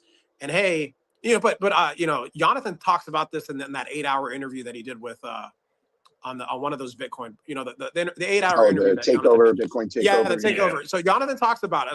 I love how humble he is about it, because it's like, we presented it then, but it didn't work. And he even said like Nick Szabo is somebody very prominent within Bitcoin who made a recent comeback, I think, on X. I don't follow him or anything. But Jonathan talks like from a place of, okay, this is what it was, this is what it is, this is what I see. So just that, right? It's like that. There's such a huge benefit to having somebody who's a visionary like that. And almost, he talks about crypto being like an addiction. And I really see it from an energetic standpoint of the discoveries that Jonathan brings forth. And within that, there's going to be chaos, right? There's going to be all different types of opinion on how these things can be done. But I've met Jonathan, right? And when I met him, it's not like I had a long conversation with him. I'm an energy person. Like, I'm very in tune to my spirit and my energy. There was a calm and like I'm right here type of energy with Jonathan. And at that time, it was when Kara had run the Unchained account, and there was some backlash with her letting like Onion talk some shit. And like, I even put a post up that was very controversial. I got some backlash from it too. And he was just like totally unaware of it. And it was like, and the first thing he said to me was like, oh, is Kara mad at me? Like, does Kara? And the fact that, this guy who's over here busy as hell trying to solve like these massive issues, that's the first thing you said to me. I'm like, bro, that's pretty cool. That's pretty cool. Like, you went to ask me how my co-host is doing. Yeah, she's good. And then like we got into it, but again, it wasn't even the words. For me, it's always been like this. It's like the way I connect with people is like, what's the energy that you're giving me? More than just the words coming out is how are they coming out? It's the energy behind all that. And I've done a lot of work to be able to connect with myself like that. So the way that he vibrates and the way that he speaks, not everybody's going to get there because most people are in their own way. And again, to have somebody that's a visionary like that, and then understand the structure of this protocol, right? Understand, like, when people don't get this isn't a crypto company. This isn't like there are stakeholders in the other projects, the proof of stakes, like Solana. There's VC money. There's all of that. They could have launched Kaspa like that, and I would not be Yep. here. I wouldn't be here. I would just be Bitcoin only, trying to solve problems within Bitcoin. But the fact that it was launched the way it was launched was critical in order to solve the problems in a way that could be decentralized and really solve issues at the base layer. So that brings us to where we are today, bro. Like Kaspa is a digital commodity. There is no, CEO. There is no marketing team. That's us. And most people aren't going to get that because most people don't understand how shit is structured. They're coming from the fiat-based world, and they're just not there with it. Yeah. But that's what we're here to do, bro. We're here to educate and talk about shit for what it is. And like you said, Bishop, find shit in truth. Like, how did we connect, bro? Like, you were ready for it. You were ready for it. Yeah. You were ready for it. Then you reached out to me. We have a conversation. Then that's how we've been vibing. And I asked for this, bro. Like, I had to cleanse all the bullshit in my life to be able to be presented with an energy like this. And that's almost where you got to be. So that's what I see. What's in common with a lot of us that are speaking on this in the very early phases, because we realize, like, yeah, it's not a finished product. There's a long way to go, and it only goes as far as we're willing to take it. So, like, this isn't there. It's I'm so thankful for the devs and Jonathan and the people that started this. But the way it was launched into the world, so important, man, because it's like, I can tell Jonathan to go fuck himself, and like nothing's gonna happen to me, right? Like, Right. I did tell him that when I met him. I was like, yeah, in context, it was just like, like with how things went with like Kara and all that, and it was more of a joke, right? I was like, I'm just kidding. It's just like, no, she's good. We're good. And obviously that'll fix itself. But yeah, man, we're all here in truth. We're all here, trying to figure it out day to day, and the energy behind how all this is done is super critical, super important. Well, The foundation is strong, bro. I think that's with the Kaspa community. When you look at it, the energy is good all around.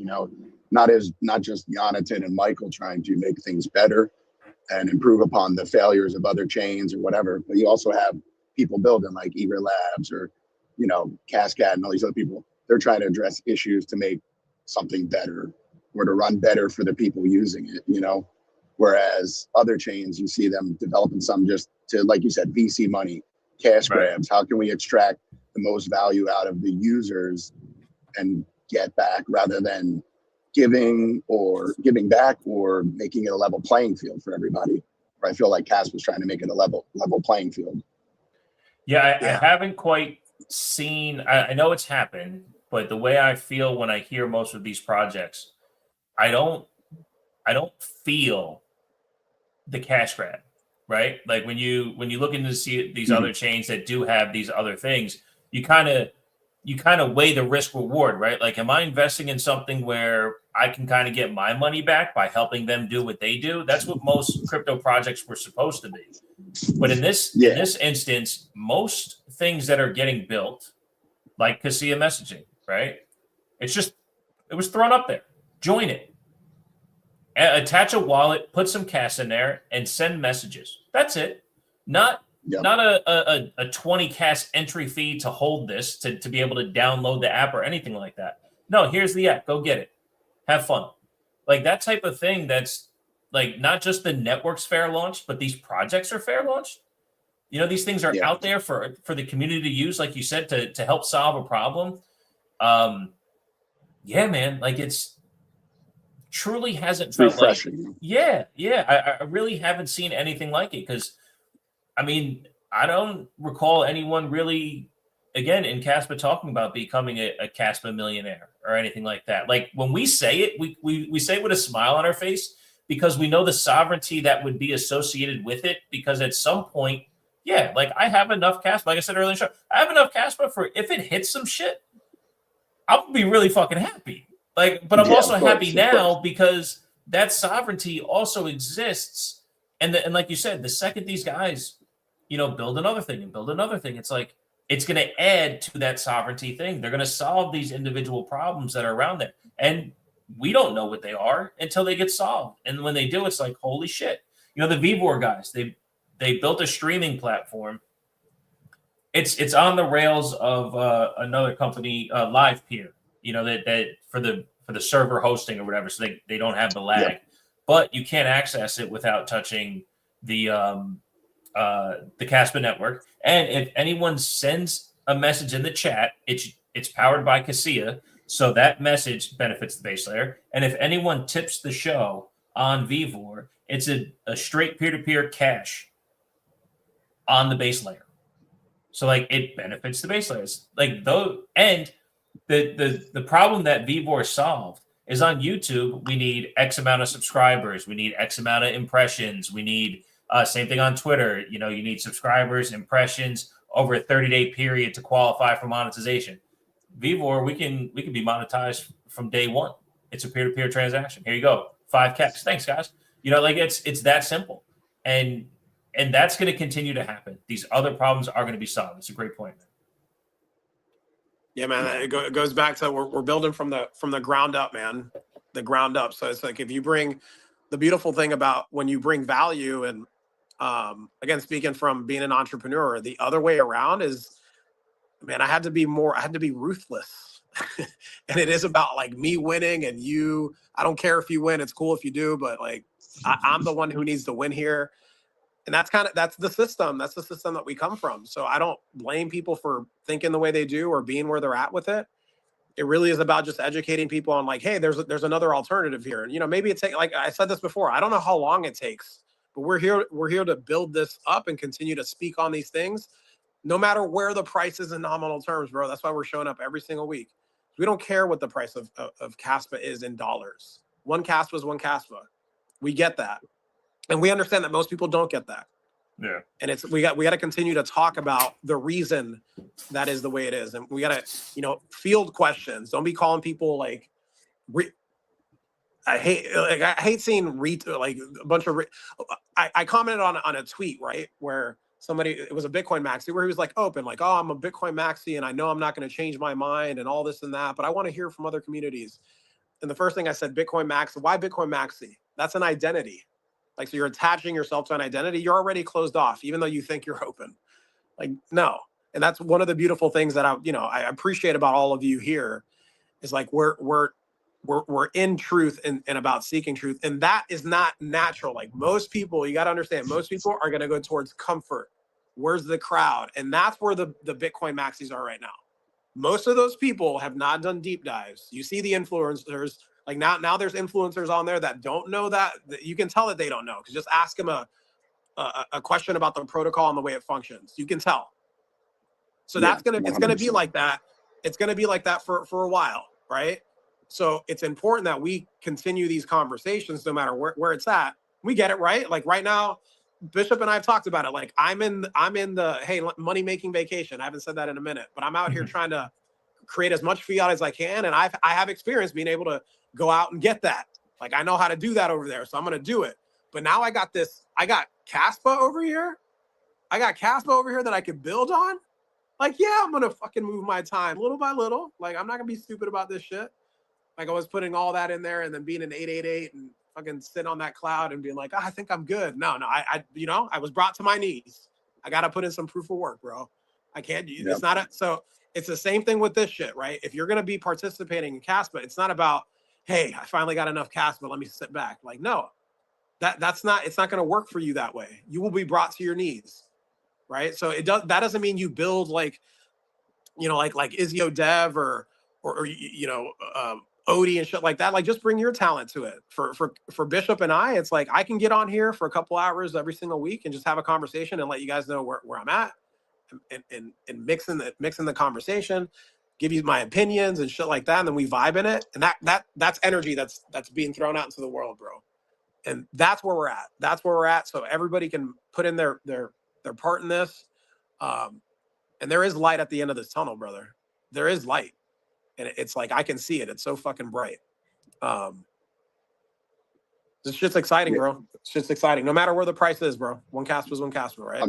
yeah, I'll say one kind of final thing here. I'm picking up my daughter from school, so I'm going to get off the mic and pass it over. But yeah, I just agree with everything you said. And basically, it's, I can't wait to use Kaspa more and more. That's why I love the build outs going on. It's like we're slowly getting there. It's like running that race. We're kind of getting, not to the finish line because everything's still going, but, the May 5th hard fork, and then, the DAG night coming, all these type of things. So it's just, and the more like, Solana, let's, for example, just has a good ecosystem, whether we like the coin or not, but, there's a lot of user interfaces that work well there. There's a lot of projects there. So I can't wait to see that all come on to Kaspa, Yeah. So Yeah. I'll just leave it there. No, I completely agree. And thanks for coming on, and shouts to Dad Life too. Thanks, guys. I appreciate it. Dad life. Thank you. Yes, sir. Dad life. No, I completely agree. And I actually think I lost what I wanted to tag onto that. But so the way I kind of structure my cash holdings, just for those out there, because everyone kind of does it differently. I mentioned I have that that pocket of Kaspa that's going to be really good if a price hits a certain price, right? But that's the Kaspa I don't worry about. And that $10 buy is exactly for what Jason was talking about. That $10 buy, when these things come online, and like you were talking about, Juan, when it comes to like, hey, can I help build? What can I do? What can I invest in? What can I kind of like partner with? That's what this $10 buy is doing for me. It's okay. I have my, let's say, rainy day fund of this block of Kaspa and cold storage doing its thing. But like, as I get this custodial Kaspa from Kraken, link in the description if you want to join Kraken as well. I'm sending it to different wallets for different types of utility, right? I throw a little bit to the Casware wallet to sign into Vivor. I have a little bit on my my Castle wallet for when I exchange with my son, and I have some in the Casanova that connects to Casilla messaging. Yeah, and I put some in there for the Casilla messaging. And if something else pops up that we can add that utility with, I'm all for it. So, but that's what my $10 buy is doing. That's my functional Kaspa to help the community the best I can. The other Kaspa, that's just for me, right? Like that's going to be the me Kaspa that, let's say, buys me a car one day, right? Or allows me to step out of the system completely, right? And it's not a lot. I'm no fucking, I don't know what are they called? Whales and orcas and shrimps or whatever the fuck they are. I don't know what the fuck I am. But but go ahead. No, I was gonna say, but it doesn't matter the amount. It's the energy behind the amount that you're putting in, what you're, because again, what is one Bitcoin? And I think it's a great measure to see, what happens over time. So as long as your time preference is extended, right? Like one Bitcoin is equal to how many Kaspa? 1367. Yeah, I think so. Yeah. So I think I bring my energy there. Like I had to sell some of it to kind of pay off a couple things like here in the last couple months. And there was a part of me that was like, damn it, like I had this much, but then I was like, what am I doing? Like, this is something that's going to play out over 10 years, so I had to go quick there. So anyways, keep going, because I cut you off. Well, no, I just kind of diversified my holdings for the ability of helping benefit the community, not just myself. That was my biggest point, is that my cold storage is for me and my family, and these other wallets, hot or custodial, whatever. Because honestly, as much as I don't want Kaspa to go on a Coinbase or any other custodial platforms, they are needed for people to touch it, right? Like in order to, to access it fully. Because I mentioned that to you. What would the price of Kaspa be if it was all in cold storage, right? And the price would be one Kaspa. One Kaspa would be one Kaspa, right? It wouldn't matter. Yeah.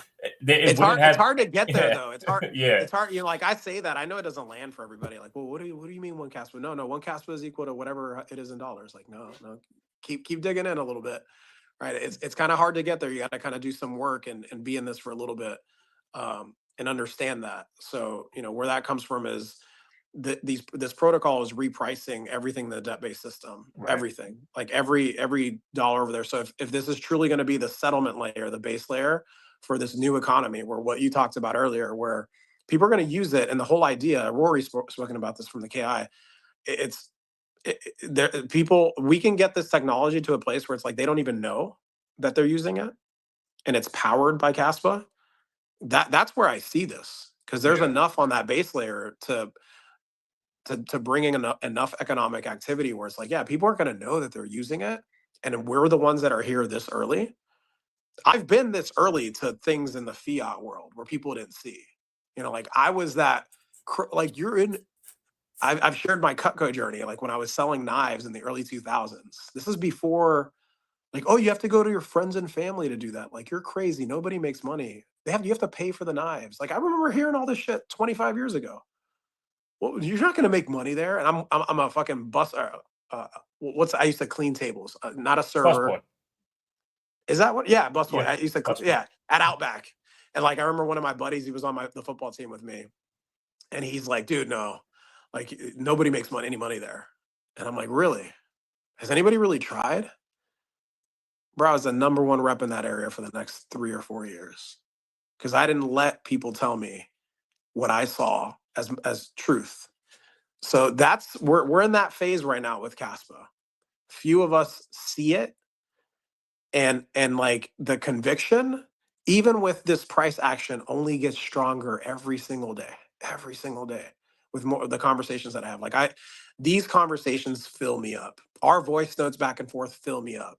Oh yeah. You know, shout outs to everybody on here. Like I talked a little bit to Crypto Odie yesterday. He was trying to run a space. Like, you know, right now sentiment's still down in the market. Like people aren't Sure. really holding the spaces and all that. So the fact that we're here consistently, no matter what, Bishop, like I cannot wait. Like, yeah, let's fucking talk about that. It's gonna feel nice when Kaspa is at 50 cents, at $1 for Right. us, because most of us have a good amount. Right. That's gonna be pretty fucking cool. And then Yeah. I can't wait to throw together a fucking Kaspa event, and people fly in from all over, and we finally meet each other. Like that's coming. Yeah. That's coming. This is what it was like for the early Bitcoiners too. It's like, okay, cool. People don't see it yet. People don't see it yet. That's where we're at. That's where we're at. But it's only a matter of time. And I don't know if that's, again, I don't know if it's a year or 2 years. I don't know where it's at. But we got enough builders. We got enough people that see it, where it's like it's too decentralized right now. It's too widespread. Enough people see it where it's like, you know, I haven't met you in person, but I feel like I met you in person. Right. And because I had a little bit, you know, I've been fortunate enough to go to Berlin and meet Seb in person, you know, and meet, you know, the blockchain banner guys, and be asked to be like, hey, you want to host a shit? I'm like, okay, I don't know what I'm doing, but let's go. You know, so I felt the energy at one of these events, and I'm speaking to that, right? Like I know that I've gotten to experience that very early, and I cannot wait for that to be like a normal thing, right? Like Bitcoin gets to experience that right now, and it's just like there's so much opportunity, and the possibilities of where this can go is endless. So right there though, I want to hold that to you. We are experiencing that, and we're doing that within truth. That's why this shows exist. Bitcoin is doing that, and they're trying to hide the truth. They're pushing, again, they're pushing Lightning and how great it is. And I stand by it. I do think Lightning works for Bitcoin. The problem is if they're limited to 800,000 transactions a day, they need 800,000 either opening or closing of Lightning channels for Lightning to work, right? Because you have to benefit the base layer. If you're only, let's say they're opening and closing 1,000 Lightning channels a day, it's not enough. They need to do more. But if they can get that volume to go up, then Lightning will do exactly what it needs to for Bitcoin's network, right? But they're not even talking about Lightning that way. They're just like, oh, look, we can move it. But my point is, real quick, is that even Rajat, when he's saying it's going to go to 100 million, like they're all talking in hope terms and in the veil of what the truth actually is. Where in Kaspa, again, the reason why we can see that that's going to come for us because we're operating the truth of what today is now. And here's what I'm gonna not push back, but kind of give you a different perspective on it. Sure. And this is because here's the thing. That's the to me, I see more evolution in going in and in sovereignty from people that see Kaspa the way we see it. And not like we're better than, but more like I don't give a shit what you're saying out here. And then I can see the game that's being played by, you know, you mentioned him by name, Rajat, and the other guys. So just a different perspective on it. I'm not saying that because maybe they're not hiding truth. They just aren't at the layer within themselves to be able to face that. Because I talk about how they're attached to their bags. Like this is how I see it is just like, oh no, they haven't even gone to question that. I've seen it with some of the people that I've talked to, because I've been to Bitcoin conferences. I've met some of these people. I met Jeff Booth. I met fucking Robert Breedlove.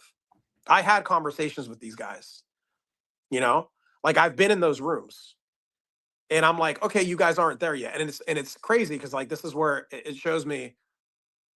And I do give credit to like the spiritual journey that I've been on and just like really surrendering and understanding like I'm not the one in charge. And it really doesn't matter what you believe in out there. Whether I believe in a higher power, right?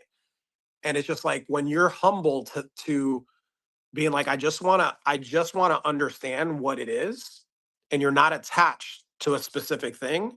So like I do see some of these people like, we'll call them by name, but like Jeff Booth, like Robert Breedlove, where they've built so much of their identity within this, Rajat as well, where it's like, of course they're not gonna open it up to that because they've benefited from being that person, right? So that's why when we go and we attack those people, you're not gonna get anywhere with someone like that. You're gonna get further with someone who's like open. That's why like asking questions so that someone can see it for themselves versus being like, well, you're hiding the truth. You're not telling what it fucking is. Because even if they are doing that and that's how you see it, that's not how they're seeing it. It's just like saying, like, okay, describe my hand, Bishop.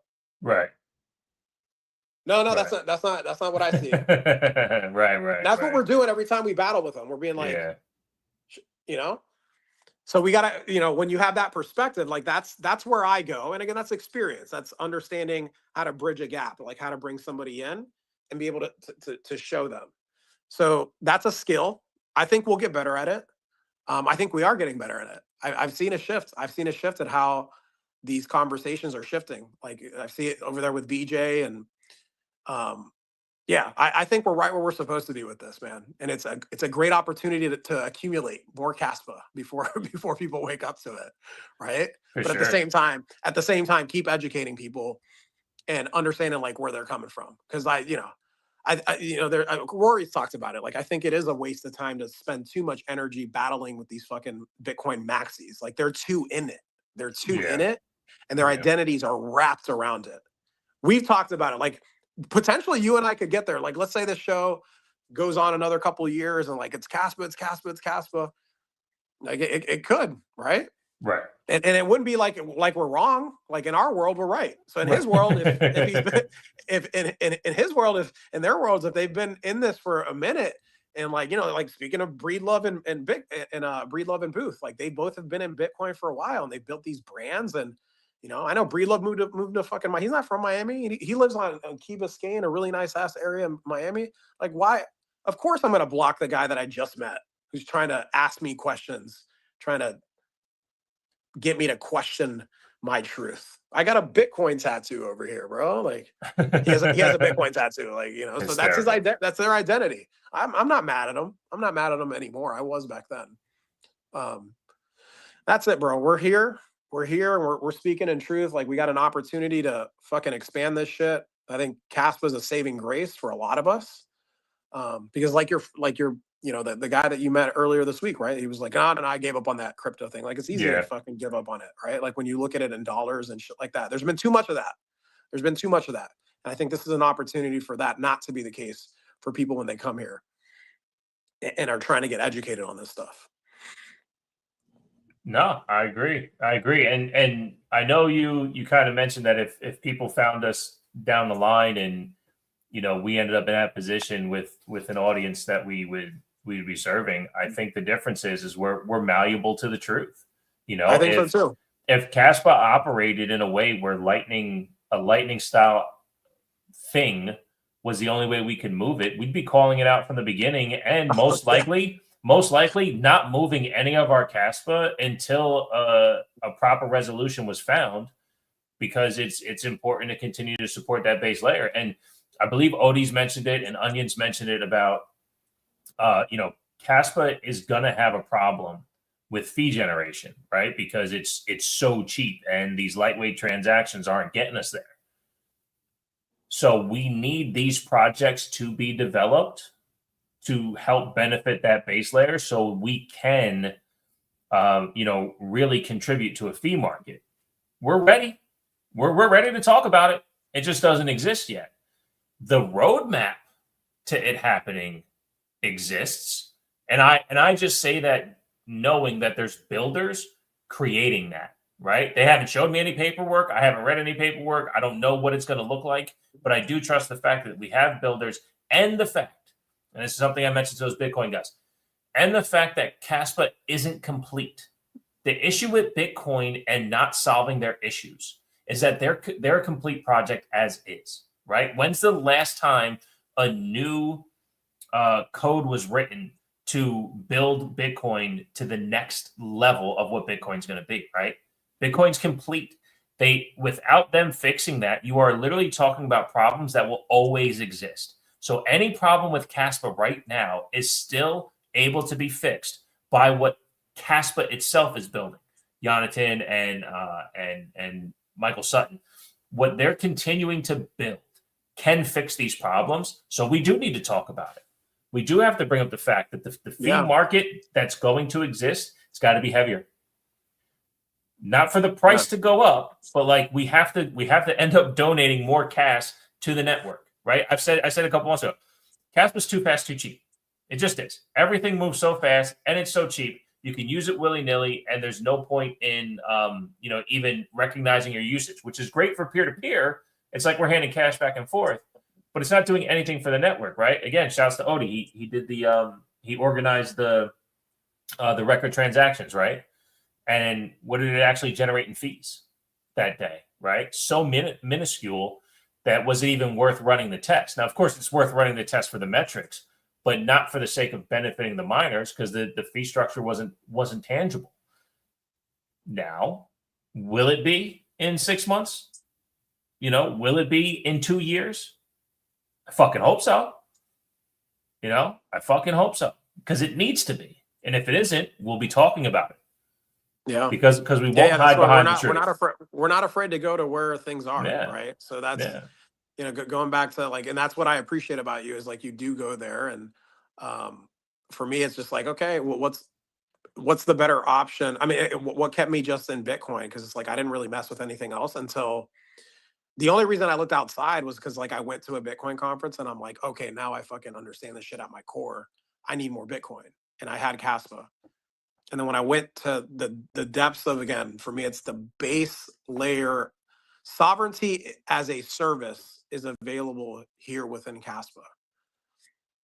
There's a narrative out there that nobody gives a shit about sovereignty. My pushback on that is nobody fucking really knows what it is because they've never experienced it. So how the fuck do you know if you even want it?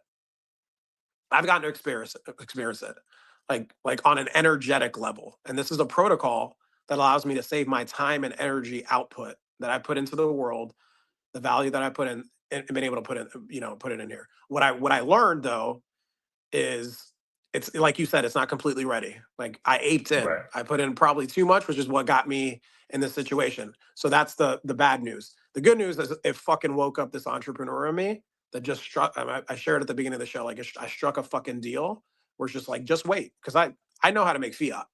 Yeah. I know how to do that. That's not an issue for me. Okay, now let me contribute. So yeah, man, you speak to some things that are fucking, that are there. And what I love is just, again, the culture here is, we look at hard forks and then there's a narrative out there about, oh, it can't change. That's what you guys say about that other thing. Right. The culture here is no, we need to keep evolving. Yes. Okay. And as long as there's consensus and we're agreeing to these changes that are going to benefit us all, of course we're going to move there because nothing is stagnant. Right. We are ever evolving. So to me, this mirrors fucking real life. Kaspa mirrors real life. 1,000%. It takes the good and the bad. And you fucking got to make a decision and then go, right? That's the block tag. Look at the way the visualizer of the fucking block tag. That is life. That's life right there, bro. That's life kind of working and do, and then you got to fucking choose and go with truth, right? So life doesn't come 10 blocks the fucking turtle. That's not life. That's not the way life moves, bro. So it doesn't even mirror life anymore. Maybe it was good, 17 years ago when it launched, but it needed to continue to evolve, and it just didn't. So Yeah. that's what we're here to speak on, and I'm with you. I'm fucking with you. So we're gonna keep this shit rolling, bro. Hell yeah. Well, look, I think we can either reach out and see if anybody wants to come on. We take one more person from the audience, or we can wrap it up. I'm good either way. Yeah, so we can give somebody a couple. If anybody wants to come on, we got about 10, 15 minutes we can give and go from there. If not, I tell you this: what I truly love about your perspective is it's. I mean, really, I guess I just can't say that enough. It's all truth. It's just all truth. Again, like, tell me I'm wrong. We'll have a conversation. And you know what happens at the end of the conversation when you tell someone they're wrong? You find truth. So, like, it's just all going to sit there. Again, it's going, Kaspa's going to exist the way it is, right? Like you said, it's evolving, right? It's gone from elementary school, and this hard fork is going to come, and it's going to be in middle school, and then 100 transactions per second is going to come, and it's going to be in high school. And when it hits university or college, like, it's going to continue to evolve until Jonathan throws his hands up and goes goodbye. Yeah, bro. I just like, as you were saying that, I just like visually saw the difference between like a Bitcoiner who's like stuck in his ways versus like where I see Kaspa people. So when you take the visualizer of the block DAG versus the blockchain, right? The blockchain is every 10 minutes, like they're set in their ways. And then when orphan blocks, so let's call that people who try to have a question, maybe there's not truth behind it, maybe there is, but it rejects everything and only brings in like the truth. I don't know if this is a great analogy, but like my mind just went there as we were talking about this, and like the difference that I see between people who get to Kaspa and realize what it's doing. Then like the Kaspa block tag, it incorporates everything. It's like, okay, give me what you think it is, what you don't think it is, all of it. Some of this, okay, we can use, some of it we can't, but then it encompasses the energy of all the inputs and then brings truth to the block tag, right? And like that's how we are with conversations. Like we're open to being challenged. Like tell us, okay, yeah, okay, all right, yeah, that's it. And we're doing it in like real time. So the block tag symbolizes like the way we function in life. And if you look at the way Bitcoiners are, they're just like, oh, too slow. Nope, I'm stuck in my ways. Not going to entertain anything else out there. Yep. I don't know if that makes sense, bro, but like I'm seeing it in my mind with, okay, that's why I vibe with these people. That's why I vibe with everybody here, bro. Because yeah, we're willing to go there. I'm not blocking people. I know we gotta, some people block people, but I'm not blocking people on X. I'm not afraid of the conversation. Like I want to be challenged. Sure. We hear VJ say that all the time. Like VJ goes at it with these Bitcoiners, but he's like, just tell me where I'm wrong and I'll look at it. And he's even gone into that, but like we've been here for a while, bro. No one's coming with anything of substance. Right. You just block. So all you do is confirm that my block was orphaned into your world. let me go where I can be heard and understood. Oh shit, it validated my truth. That's right. The block tag, bro. That's the block tag. They're not gonna fucking get that. No, because they don't want to. Yeah, it looks like we have a request to speak. I can't click on it. It wasn't letting me. We got Rory. KII. Oh, awesome. Welcome back, Rory. Good to see you. What's up, Rory? Or is that Rory? Typically is.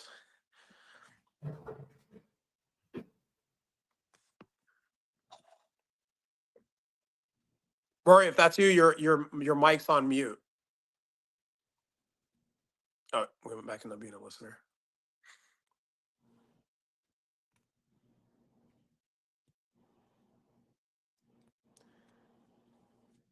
Already dropped off.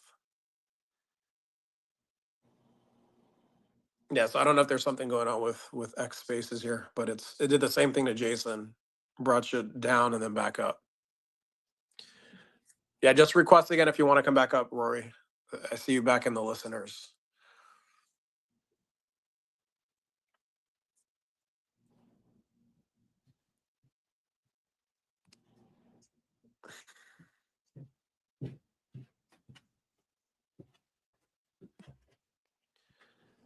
Yeah, Bishop, I think there's something going on with the like All the right. spaces, because it did the same thing with Jason. Like it brought him up and then kicked him back down, so I kicked Rory down. So yeah, Oh, well, that's a bummer. give it a second. We had Oh, some, there he is. All right, he's back. Hey guys, can you hear There me he now? is. Yes, we can hear you. What is up, Rory? It's been a few weeks, man. Good to see you. Yeah, good to hear you guys. I actually caught a little bit of last week's episode on YouTube. I really like the tree of life picture that you have behind you. I knew Is that you would. is that a picture or is it It's a TV screen with it's the YouTube channel that I turn it. No, it's a YouTube channel. So here, it's Soul Calm. So if you type it on YouTube, it's a live stream of just the tree going on. So this is what I have playing in the background as I work throughout the house throughout the day, and it's fitting because it realigns me as I go through the peaks and valleys of what I'm trying to do all throughout the day. No, it's important to have that alignment, that's for sure. Absolutely. You guys you were talking about just transactions and transaction scaling and everything else, and just as you were doing that, I was looking through the system logs, system files from Warp Core, where we've been doing a lot of testing, and I just wanted to give you some stats on that. We've run millions of test transactions now at this point. Absolute millions. We've reduced the transactions per second to between 2,600 and 2,700 for testing, just because some people's laptops who are helping in the team with testing, they just can't handle more transactions than that. But for example, we have a zero failed rate. So of all the millions of transactions that we've done on testnet 12, none of them have failed. Wow. That's Wow. great. We've done some stress testing, and we did 20,000 transactions with a notional value. So this is be banks sending transactions between each other. On the first round of 20,000 transactions, there was a notional value of 24.16 billion. And then a much larger round that we did, we had a notional value of 1.7 trillion being settled on the Kaspa network over 100,000 transactions. So we're throttling back Warp Core to like this sweet spot that seems to work on all of the test computers quite well, because we have to create synthetic banking data to be able to run it through Warp Core. So the traditional banking XML files that they normally do under the Swift standard or under the ISO messaging standard, we have to take that, ingest it, process it, run it through KYC and everything else. And we're doing all of that in just fractions of a second. So we're throttling that at the moment, but we've ran it up to a full 5,000 transactions per second. But then we did some other tests where we batched settlements with Merkle roots, and when we did that, our effective transactions per second went up to about 260,000 transactions per second. Wow, 260,000. Yeah, and we think we can probably go faster. Wow. So the speed for transacting value is there. I just wanted to add that as our test batch output and log files are about 12.16 gigabytes. Amazing. Um, Yeah. So there's a big, Recommended big elementary school, sample size now. Yeah, we have a mega sample size, and we have a 100 wallet pool stress test that we've done as well on Warp Core, which is now essentially what's the word? it's now essentially ready, and we'll start doing some mainnet testing in the next couple of weeks. Oh, that's beautiful. So We're in the documentation stage. Well, we use a lot of covenants and everything else for some of the more complex transactions. So we're still going to test them on testnet 12, but the less complicated transactions we'll do on mainnet, just so that we can qualify the transition from testnet to mainnet when May 5th happens. But we're just into the documentation stage right now. Okay. Yeah, the amount of documents that we've had to produce for all the different regulatory authorities and just mapping out all of the different processes and everything else has led to a lot of documents. So Warp Core has 800,000 or 900,000 lines of Rust code. And so the amount of documentation, because we have so many different messaging types, we have built a securities module, and we're doing a lot of things with zero knowledge proofs. So all of that has had to be documented. We've also built into Warp Core a CBDC and stablecoin launching platform as well. So that's quite an interesting one. But we're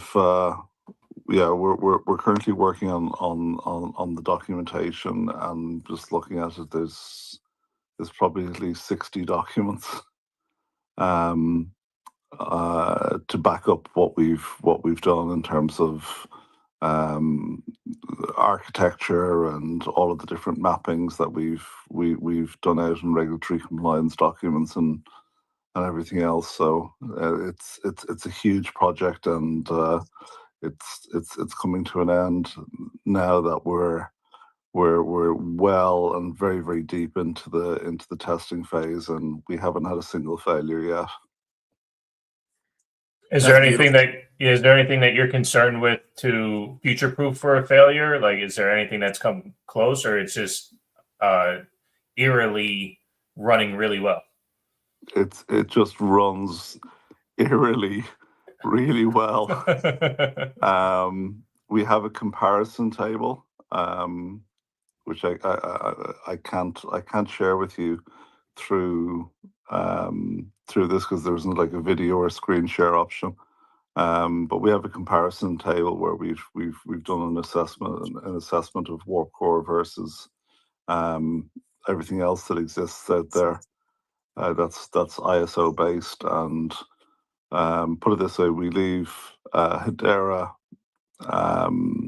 XRP, and Ripple in the dust in terms of Warp Core's capabilities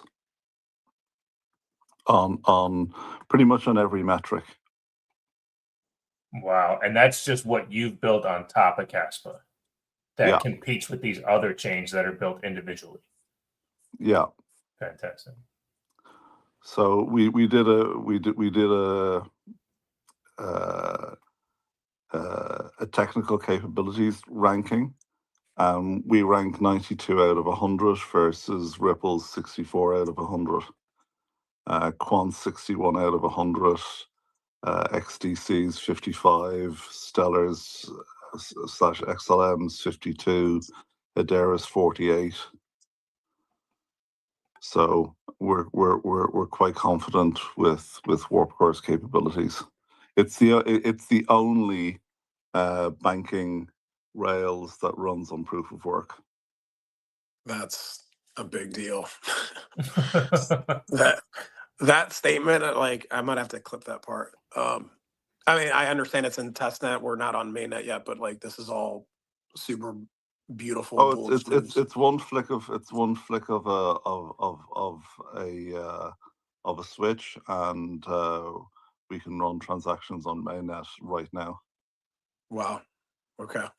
But the capabilities of what we have is far stronger than everybody else's. I have a capability matrix that we built in front of me right now, and just the pure technical capability that Warp Core has versus many other platforms are there. 1, 2, 3, On proof of 4, work. 5, 6, 7, 8.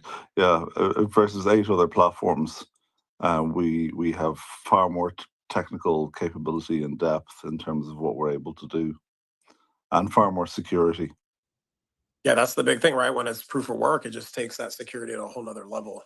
Well, it's the proof of work, the security, but also the security that we've built in is that you've built in. is just unbelievable. So our next round is we just need to send it away for a couple months to have penetration testing done on it, and then I think we'll be ready to go and ready to market it and bring it into additional sandboxes in probably Singapore and other markets to test. Do you feel like you're going to go live second half of the year, or do you anticipate testing going a little bit further? I think we'll need to do a little bit more testing, but right now we're not seeing any problems.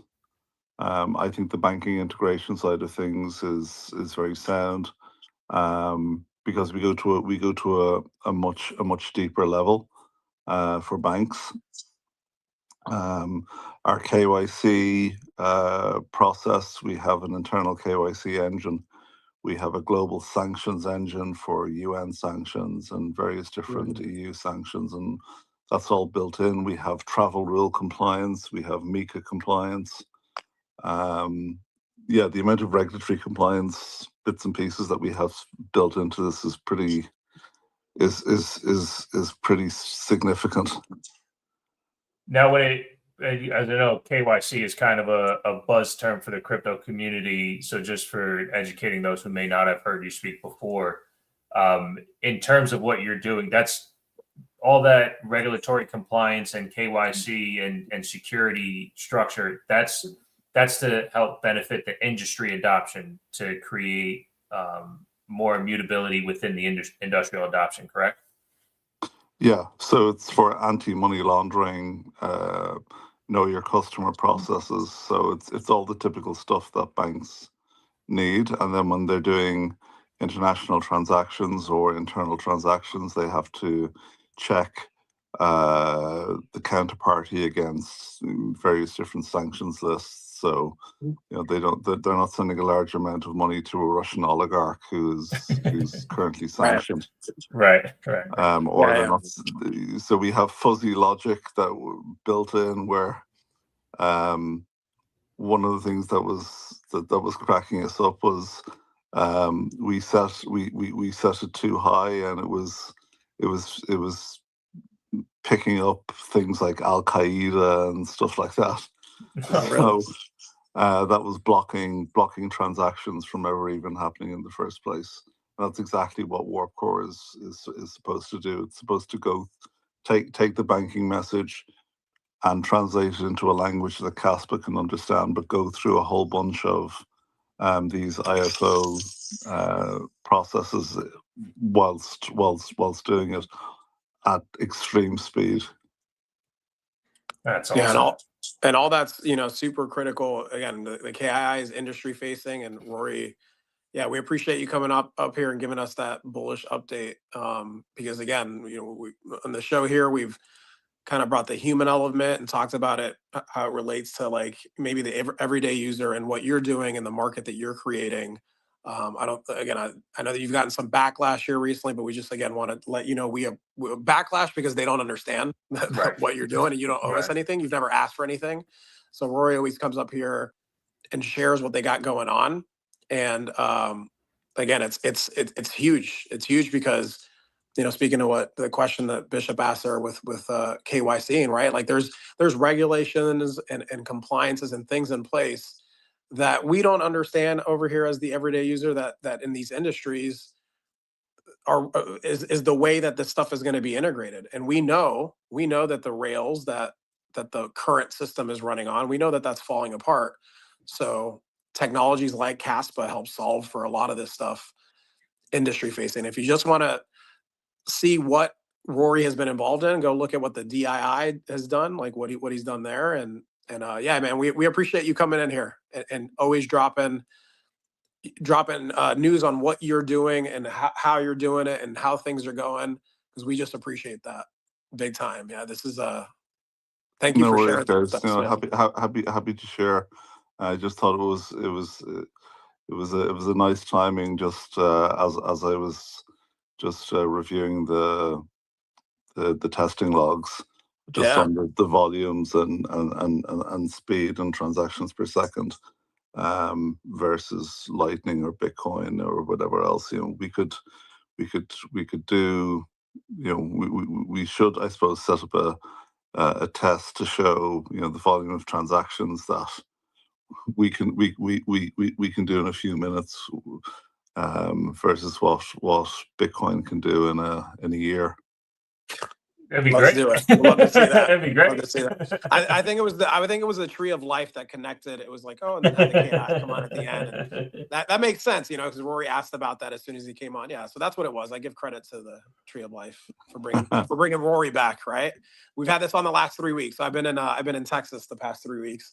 So yeah, we're gonna keep putting that up, Bishop. So we get Let's go. we get Rory back on here and make sure he continues to share with us, because we don't need you disappearing, man. We love it. We love it. He was here in the background on the personal profile. I know, but he was. I know. We ain't gonna call that out, but he came on his KI today and sharing this news. So we appreciate that. We appreciate getting the week started off with this beautiful conversation. And yeah, that's huge news, man. That's a big deal. So he's out there testing. We're on the field over here, bro. Like, that's why you don't pay attention to the people in the fucking stands talking their shit. Like, we're over here playing in the field. We're fucking trying things out. Excuse my language, don't excuse it. I'm passionate about this stuff, man. It's just, so I'm gonna defend my people and and we still have a lot of surprises for everyone. There's a lot of really cool stuff that we haven't announced that's actually built and ready. In due time. Keep us in suspense. in due time, I think you'll be pleasantly surprised, and you'll get a good kick out of some of the things that we're building and testing at the moment. We love it. So I hope you guys have a great day. Absolutely. You too, man. Thanks. Much appreciated. Good to hear from you again. Take care, guys. All right. Wow. Love it. I'm a Rory Maxey. I'm a Kaspa Maxey. I love to hear things like that because, again, just like my $10 buy a day, it just lets me understand that the frequency I'm operating in and the things I'm choosing to put my trust in are backed by truth, and I love that. So, as you mentioned before, like, he doesn't ask a cast from anyone, Nothing. And to follow the journey and see what comes out and to hear the words. This is definitely where the turn of phrase comes from. I can't wait to see what it looks like in 3 years. Yeah. No, it's cool to talk that way, brother. It's cool. When you hear those things and the patience that they're having and testing it out it's you usually test until you get it right. And the fact that it's been going right so much, I mean, when things are always that good, you kind of, it's natural to have pause and go, wait a second, why is this working so good right now? So I'm excited. I'm excited for them to get through their testing and introduce that to industry. Because as I've mentioned before, it's going to take what it seems like in the fee market. It's going to take applications like that to like really. Those are heavier weighted transactions, and they put that test the network out completely. And I know he's still in here. So if Rory does do that video, put it up on your YouTube, put the link on Twitter, whatever it is, we'll be there. I want to watch it. I want to see that one go. I want to see that video of the transactions compared to everything. I mean, even compare it to to Kaspa's own transactions and see how much of that speed that you're using. I'd love to see it, man, because it's that's where the faith in support comes from. Is the proof of work. Yep, it's in the proof of work. Man. So yeah, man, and it's again just to speak to it because we've had Rory come on previous episodes, and there was a little bit of, hey, but like you're saying this and that, and there a lot of back and forth there, and it goes to what we're doing, bro. We're over here speaking on what is and what is possible, right? And we're not asking for anything, and it mirrors what the KII is doing, right? They're out there building a market and solving problems, and they got to test some things out, right? And then when it's ready, he comes and shares what's going on, and that's the phase that we're in right now. Yep. So it aligns perfectly with how this is, and it's human nature to be impatient and be like, but show me, but like do this, right? And we had a little bit of that a couple weeks ago, and not to bring any more light to that, but again, it's not about that. That's not what this show's about. That's not what these conversations are about. Like, we're about lifting each other up, talking about what is. And yeah, if some things come up, we call it out, but we hash it out as people, and we're respectful, bro. And Rory's only giving us, hey, here's what we're working on, here's what we're doing, and they share it when it's time, when it's appropriate. So we're in those building phases, and bro, that's a beautiful way to end the show, I think. Hell yeah. What do you think? No, it makes sense to me. Again, more gold right at the end of the show. I love what we're bringing to the table now. It's, as you said, the tree of life is up. We're starting the show with frequency settling, getting our frequency alignment. And this is what we produced today, as a community. And I think we had one fantastic episode today. I agree. Hell yeah. All right. Well, then shit. Let's let me pull up where is it? There it is. All right. So, Kaspa community, LOTKS listeners, all of our loved ones, this has been episode 22 of Live on the Kaspa Standard. You can find us on X Spaces weekly. Follow Juan at Glitchin888. X Video, Live on the Kaspa.s. YouTube for live and also replay and clips. All of that's coming. Again, we're putting in that proof of work now. So, we got you. You got us. We got you. All in due time. We're here. YouTube.com/@liveonthekaspastandard. Follow us on Vivor as well, vivor.xyz/channel/2podcast. For energy exchange donations, just to send some love, LOTKS.kas or liveonthekaspastandard.kas. We're brought to you by BetterMelts. Get BetterMelts.com. Promo code LOTKS for 50% off.